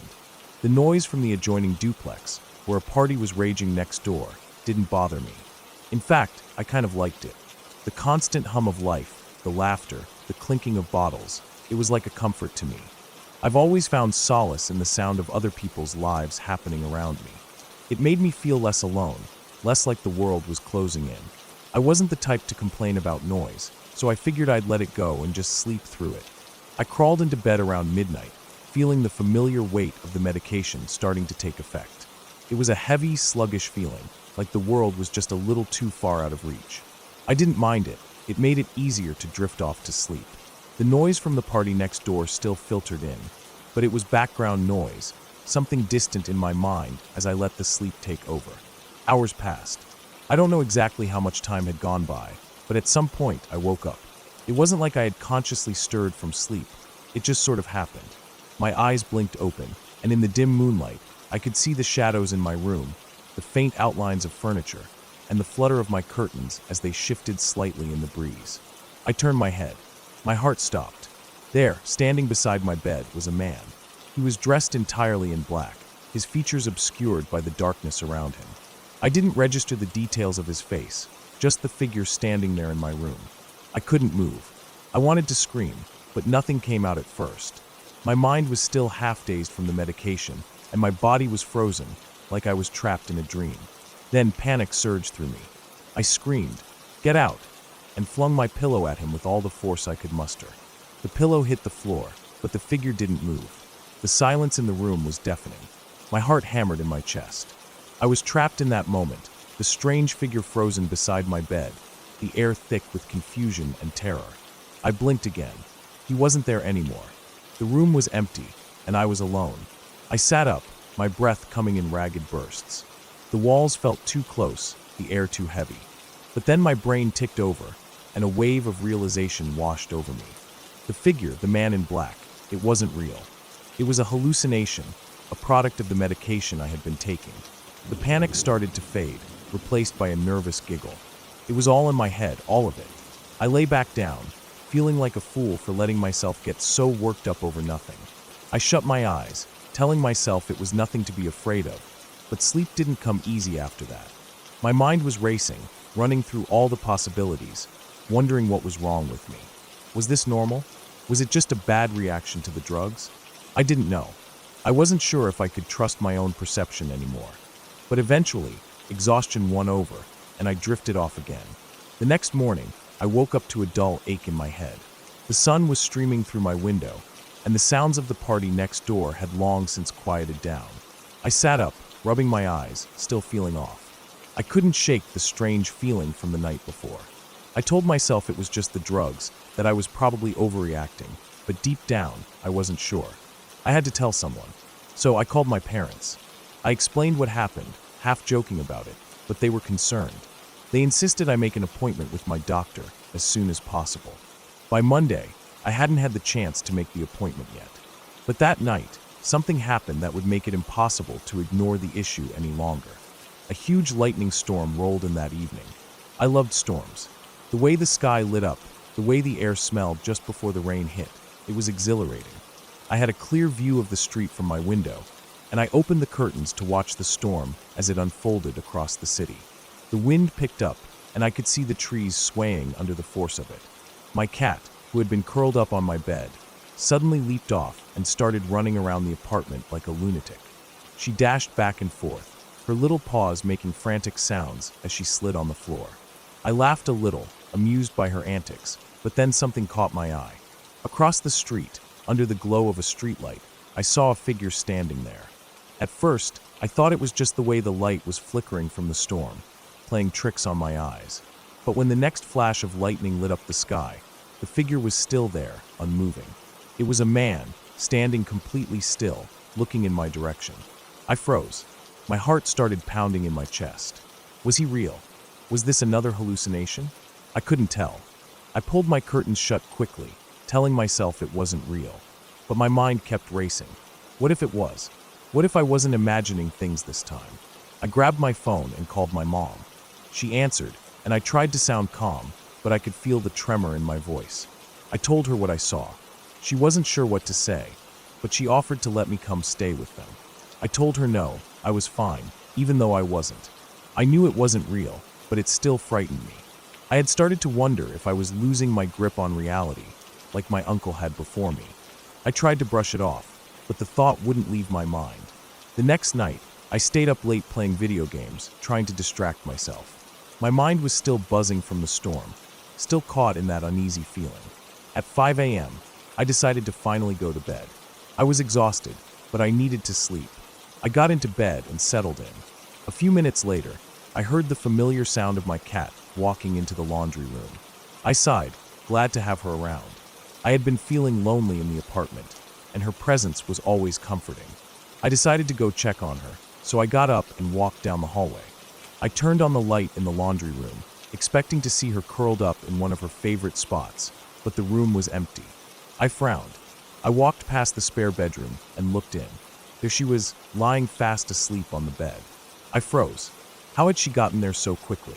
She had been in the laundry room just moments before. I could feel the hairs on the back of my neck stand up as I processed what had happened. Something wasn't right. I couldn't explain it, but it didn't feel like just a mistake. I stood there for a long time, trying to make sense of what was happening. My brain couldn't process it all. The hallucinations, the strange occurrences, they all seemed to be piling up. I was scared. Scared of what was real and what wasn't. Scared of what was happening to me.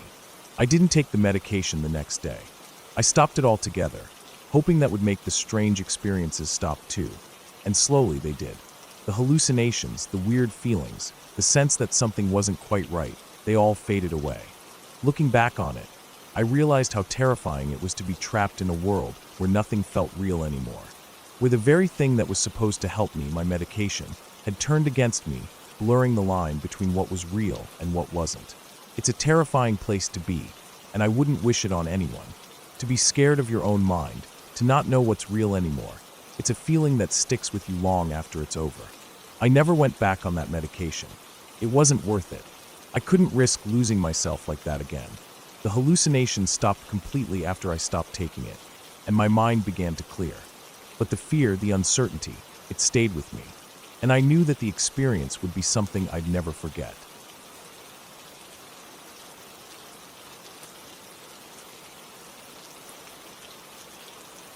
I don't remember much from when I was a kid. Most of it is just fuzzy, like a dream or a half-remembered story told by someone else. But there's one thing from when I was little, something that stands out, something that always comes back to me when I'm alone at night, when my mind has time to wander. It's one of those memories that stays with you in a way that nothing else does. And it's not a nice memory, not by a long shot. I must have been really young, 2, maybe 3 years old. I can't be sure. My dad used to talk about it sometimes, but the way he talked about it always seemed distant, almost like he didn't want to remember it either. But the image has stuck with me my whole life. We were in the car, headed toward Anchorage. If you've been on that stretch of highway, you know exactly the place I'm talking about. The road cuts through a swampy area, long and straight, with nothing but the brush and trees on either side. It was quiet that day, too quiet. I remember the sun was low, the sky a faded blue, and the air felt thick. It was the kind of stillness that makes you feel like something's about to happen, but you can't quite put your finger on what. My dad was driving, and my uncle was in the passenger seat. I was in one of those baby harnesses, the ones that strap to your chest, so your kid can sit in front of you like some kind of tiny, helpless backpack. I remember feeling secure, my dad's arms around me, even though I couldn't fully understand what was going on. There wasn't much to see from my little vantage point, just the road ahead and the occasional flash of trees. We were driving at a normal speed, nothing out of the ordinary, but then, out of nowhere, there was this motorcycle just barreling toward us from the opposite lane. I remember seeing it cut through the air like a blur, the sound of the engine revving too loud to ignore. And then it happened. The biker swerved. He wasn't even on the road anymore. He was on the wrong side, heading straight for us, and he couldn't have been more than a few feet from our car when it happened.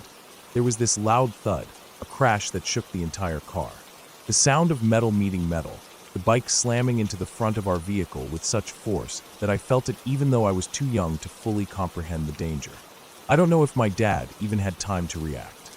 The man on the bike went flying, like a rag doll in the wind, his body twisting midair as if gravity was just an afterthought. And then nothing. The road was eerily silent for a moment after that, except for the low hum of the car's engine and the distant noise of the swamp. I think my dad and uncle both had the same instinct: get out and help. I remember them pulling over fast, the tires screeching as they came to a stop. I was in the back seat, still strapped to my dad's chest, my little head swiveling, trying to make sense of what had just happened. They were out of the car in seconds, rushing toward the biker who had been thrown from his bike. At first, I didn't fully understand what was going on. All I could do was watch from the back of the car, peering out the window, barely able to see over the dashboard. The two of them ran toward the man, their footsteps pounding the pavement as they rushed to check on him. I still don't know why, but I remember everything about what happened next so clearly. The man was lying face down, his body crumpled and twisted in a way that didn't look natural, like he wasn't supposed to be in that position. There was blood everywhere, dark red, pooling on the road beneath him, soaking into the cracks in the pavement like it was meant to stay there. I remember my dad crouching down beside the guy, kneeling in the puddle of blood, his face a mask of concentration. He was so close to the man's body that I could see the way his shirt sleeve pulled tight as he leaned over to check for a pulse. My uncle stood off to the side, a little further back, watching nervously. They were both doing their best, I guess.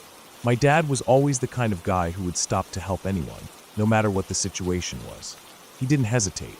Not then. And then it happened. The biker, who had been lying completely still, shifted. He rolled over slowly, as though the movement hurt him in ways I couldn't understand. His face, that's the part that I can never forget. His face was gone. It wasn't the way a normal face looks after an accident. It wasn't just bruises or cuts. His face was missing, from the nose down. The skin, the flesh, all of it was just gone, leaving only raw, exposed muscle and bone. It was as if someone had taken a slice out of him. I could see everything: the jagged edges of torn skin, the deep red tissue, the exposed tendons that pulled with every movement he made. I don't know why I didn't scream. Maybe I was too young to fully understand what I was seeing, or maybe it was just the shock. But there he was, staring at me with eyes that were full of pain, his mouth moving in ways I couldn't process. He made this sound, this horrible noise. It wasn't a scream or a cry. It was more like a deep, pained wheeze, a rattle of air that came from his chest as though his lungs were collapsing. And then he stopped moving. His eyes locked onto mine, and for a moment, everything else in the world faded away. The sound of the wind, the distant noise of the swamp, even the low hum of the car, it all disappeared, replaced by this strange, suffocating silence. I think I realized at that moment what had happened, but I couldn't say it in words. He was dying, right there, right in front of me. I could see it. I could feel it. And then he died, just like that. In the blink of an eye, the life left him, and all that was left was a man who had been shattered by the world. My dad must have realized it too, because he didn't try to help him anymore. He just stood up, slowly, and I could hear the sound of his boots crunching on the road as he walked back toward the car. My uncle followed, his face pale, his eyes wide. I don't think either of them said anything. I don't know why it stayed with me. Maybe it was because I was so young, too young to understand what death really was. But I saw it right there. I saw a man die, and it's been with me ever since. I don't know how long we stayed there. It could have been minutes, hours, I don't know. But eventually my dad got back in the car, and my uncle followed. We drove away from that spot on the highway, and the sound of the tires on the road was the only thing that kept me from thinking about what I had seen. I could feel my dad's arm around me, holding me close, but I couldn't shake the image of the biker's face from my mind. His eyes, those eyes locked onto mine, almost like he was trying to tell me something I wasn't old enough to understand. Over the years, I've had nightmares. They're always the same. The biker comes to me in my dreams, his face like it was that day, broken and bloody. He doesn't speak, but I can hear his breathing, ragged and strained. It's like he's trying to tell me something, but I can never hear it. I wake up sweating, heart pounding, and for a split second, I wonder if it was all real. But it was. It happened. I saw it. I don't know why I'm telling you this now. I don't talk about it much. But every once in a while, when I'm alone, when I'm thinking too hard, that image comes back. And I remember that day like it was just yesterday. And I can't forget it.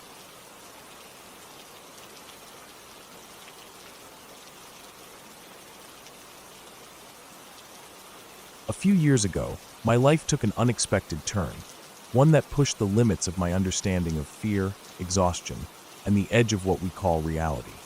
It started with my wife, Julia. It was a small thing at first, something that I brushed off as stress, or maybe just bad dreams. But when it kept happening every single night, I couldn't ignore it anymore. It wasn't just a bad dream. It was something that scared her to the core, something I couldn't explain. Every night, she would wake up screaming. She'd sit straight up in bed, eyes wide, breath coming in short gasps, sweat coating her forehead. The first few times, I thought maybe she was just having nightmares. I mean, everyone has bad dreams now and then. But this wasn't the same. I could see it in her face, real raw terror. She'd wake me up, clutching onto me, shaking. "It's there, it's standing over me," she'd whisper, voice trembling. At first, I didn't think much of it. I mean, I was the kind of guy who didn't believe in anything paranormal. It was all just tricks of the mind, I told myself. But after a week, then two, I began to notice the pattern. She would always describe it the same way, a black, shapeless figure, a blob of darkness, standing over her as she slept. It wasn't a person. It wasn't anything human. It was just wrong. A dark mass of negativity, something that didn't belong. And every time she woke up, it would melt away, like it was nothing more than a bad dream, except for the sheer terror it left in her wake. She wasn't a believer in anything supernatural either. She'd brush it off the same way I did, attributing it to stress, or maybe her brain just firing random signals during the night. She thought it was normal for the mind to play tricks on you, especially if you were already in a state of sleep paralysis. But for me, something didn't sit right. This wasn't just her imagination. After months of hearing her describe the same thing, night after night, I started to believe that maybe something else was going on. I'm not one to get scared easily. I've always been the practical one, the skeptic, the guy who turns off horror movies halfway through because the tension's just too much. I couldn't sit through the last act of The Ring without feeling my pulse quicken, my mind spinning out of control, unable to shake off the lingering dread. But seeing Julia, my wife, suffer through this night after night, her fear slowly chipping away at her sanity, did something to me. I couldn't just sit there anymore. I couldn't just watch her suffer. One night, I'd had enough. I couldn't stand seeing her terrified, unable to sleep for fear of what would happen again. I knew I was scared of the dark too, but that night I was pissed. I couldn't just keep brushing this off as a figment of her imagination. Something needed to be done. I needed to take control. "Switch sides of the bed with me tonight," I said to her one evening. She didn't hesitate, as if she was too tired to argue, too worn out from the nightly terror to protest. She just nodded, and we shuffled our way to the other side of the bed, our normal routine thrown off in that small but significant way. I don't know why I thought it would make a difference, but I had this feeling that maybe, just maybe, it would be the change we needed. I lay there, staring at the ceiling, trying to shake off the creeping dread that always came over me when I was lying in the dark. I started to think over and over again, "Bring it. Bring it, you son of a bitch." I repeated those words in my head like a chant, almost like I was daring whatever it was to show itself. My anger burned hot in my chest, filling me with a strange sort of purpose. If there was something out there, something tormenting my wife, I was ready. I was going to make it leave. I don't remember when I fell asleep, but I know the moment I woke up. I jerked awake, heart racing, gasping for breath, as if something had jolted me from a nightmare. But it wasn't a nightmare. It was real. I could feel it before I even saw it, a weight, a presence, hovering right over me. It was the same sensation Julia had described for months, and suddenly I was experiencing it firsthand. The thing that stood over me wasn't solid, but it wasn't invisible either.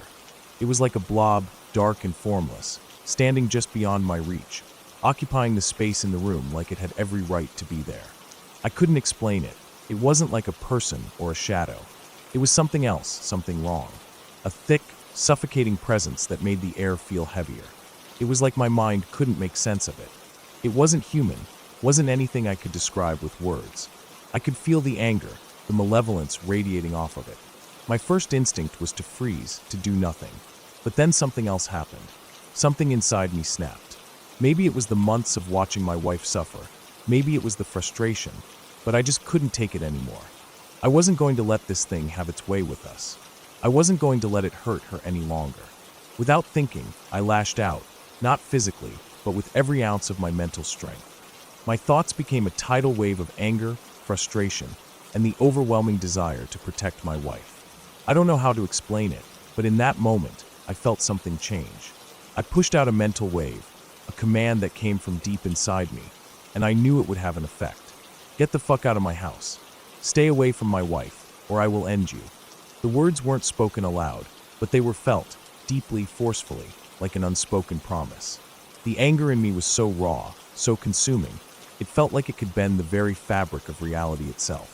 And then, just like that, the thing began to fade. It wasn't sudden, but the darkness in front of me started to dissolve, like it was being pulled away by an invisible force. It didn't vanish completely, but it lessened, fading back into the shadows of the room, until it was just gone. I blinked, trying to catch my breath, trying to process what had just happened. The room was still. The oppressive feeling lifted, and for the first time in months, I felt a strange sense of calm wash over me.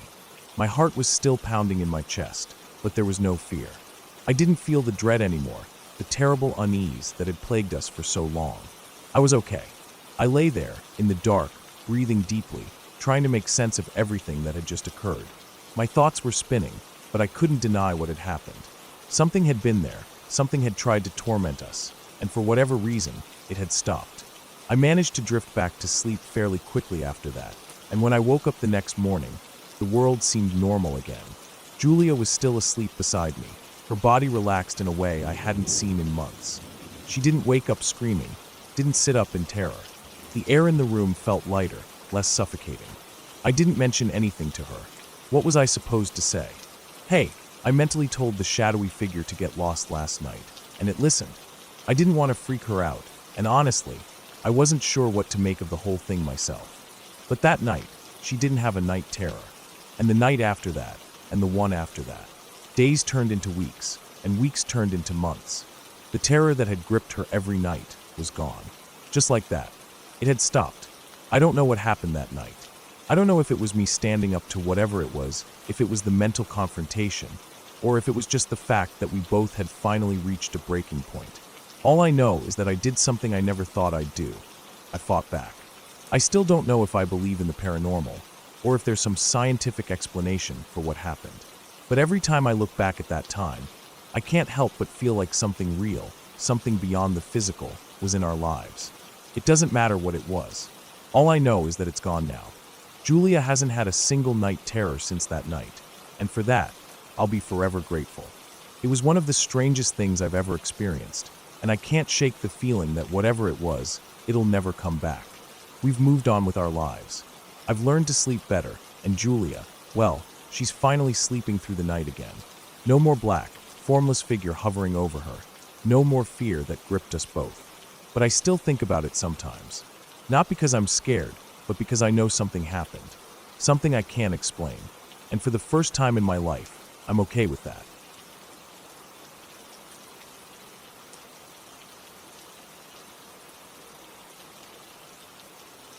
The house where I grew up wasn't like most houses. I lived in the middle of 550 acres of land in North Carolina, surrounded by longleaf pines. It wasn't a typical farm with rows of crops or livestock. Instead, we harvested pine straw for landscaping. The place felt more like a secluded retreat deep in the woods than a regular farm.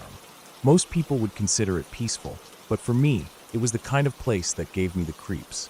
Maybe it was the isolation, or maybe it was the way the pines seemed to stretch on forever, but something about it just never felt right.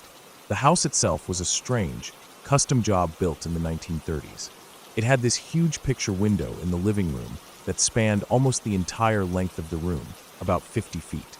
It was perched on a subtle hill, so the floor of the living room sat about 6 feet off the ground. From the window, I could look out across the land for miles.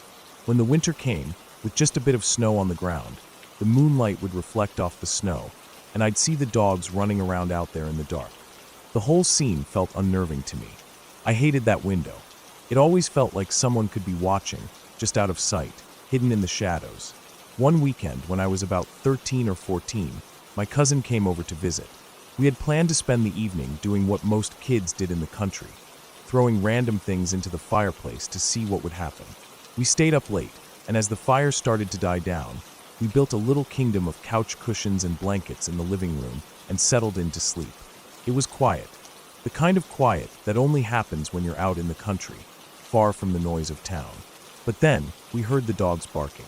They were far away, maybe a mile or so off. I didn't think much of it at first.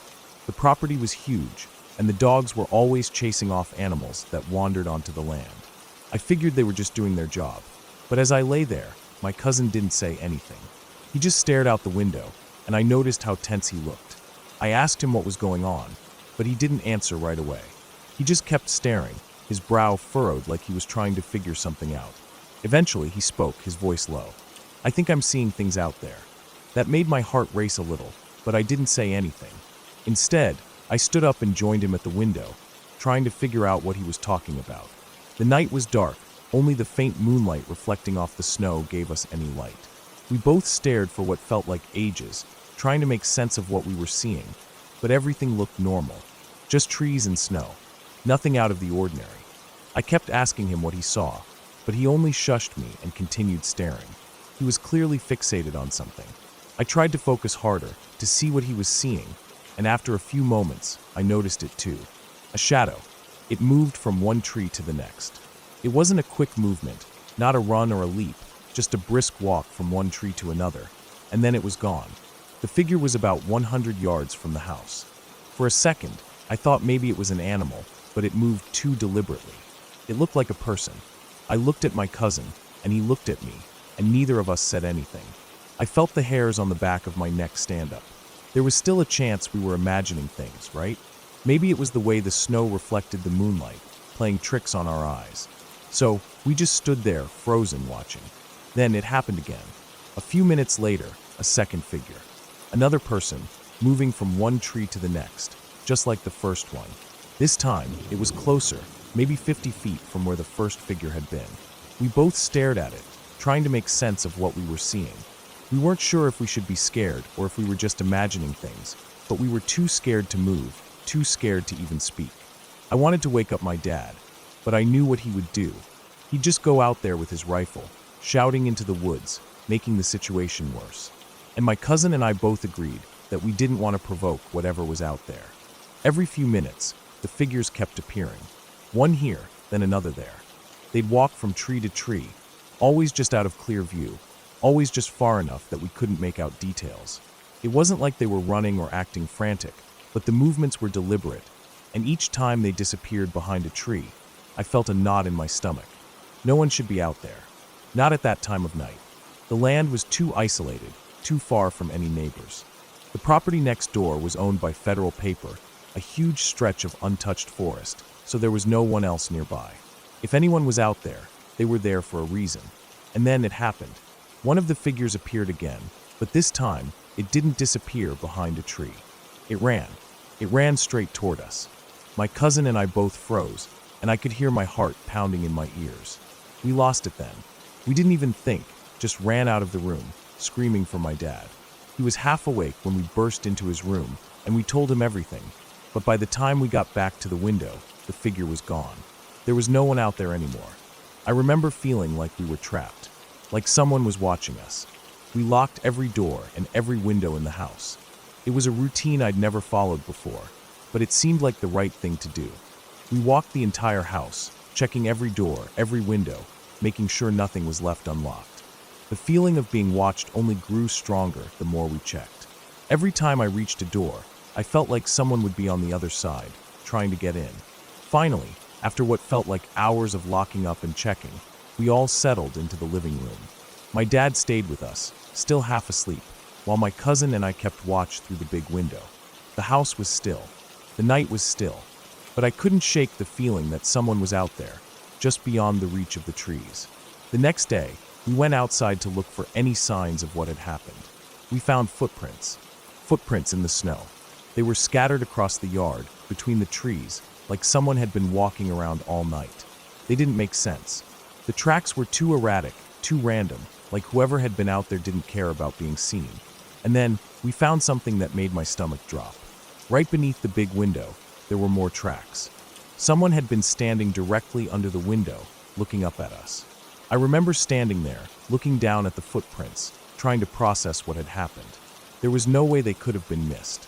I was 7 feet up, looking out the window, and whoever had been standing out there would have been right below me. I didn't see them, not at any point during the night. But they had been there, right beneath me, watching. We never figured out who it was. The tracks eventually disappeared as the snow melted, and life went on, but the fear never really left. The house, the land, it felt different after that night, like something had shifted. I could never look out that window the same way again. Every time I did, I couldn't shake the feeling that someone was still out there, watching, just waiting. Looking back, I'm not sure what happened that night. Maybe it was someone with bad intentions, someone who had been out there, watching us. Maybe it was just an unlucky coincidence. But I'll never forget the feeling of knowing someone was right there, just out of sight, in the shadows of the longleaf pines. That's the kind of thing that sticks with you, long after the snow has melted and the land goes quiet again.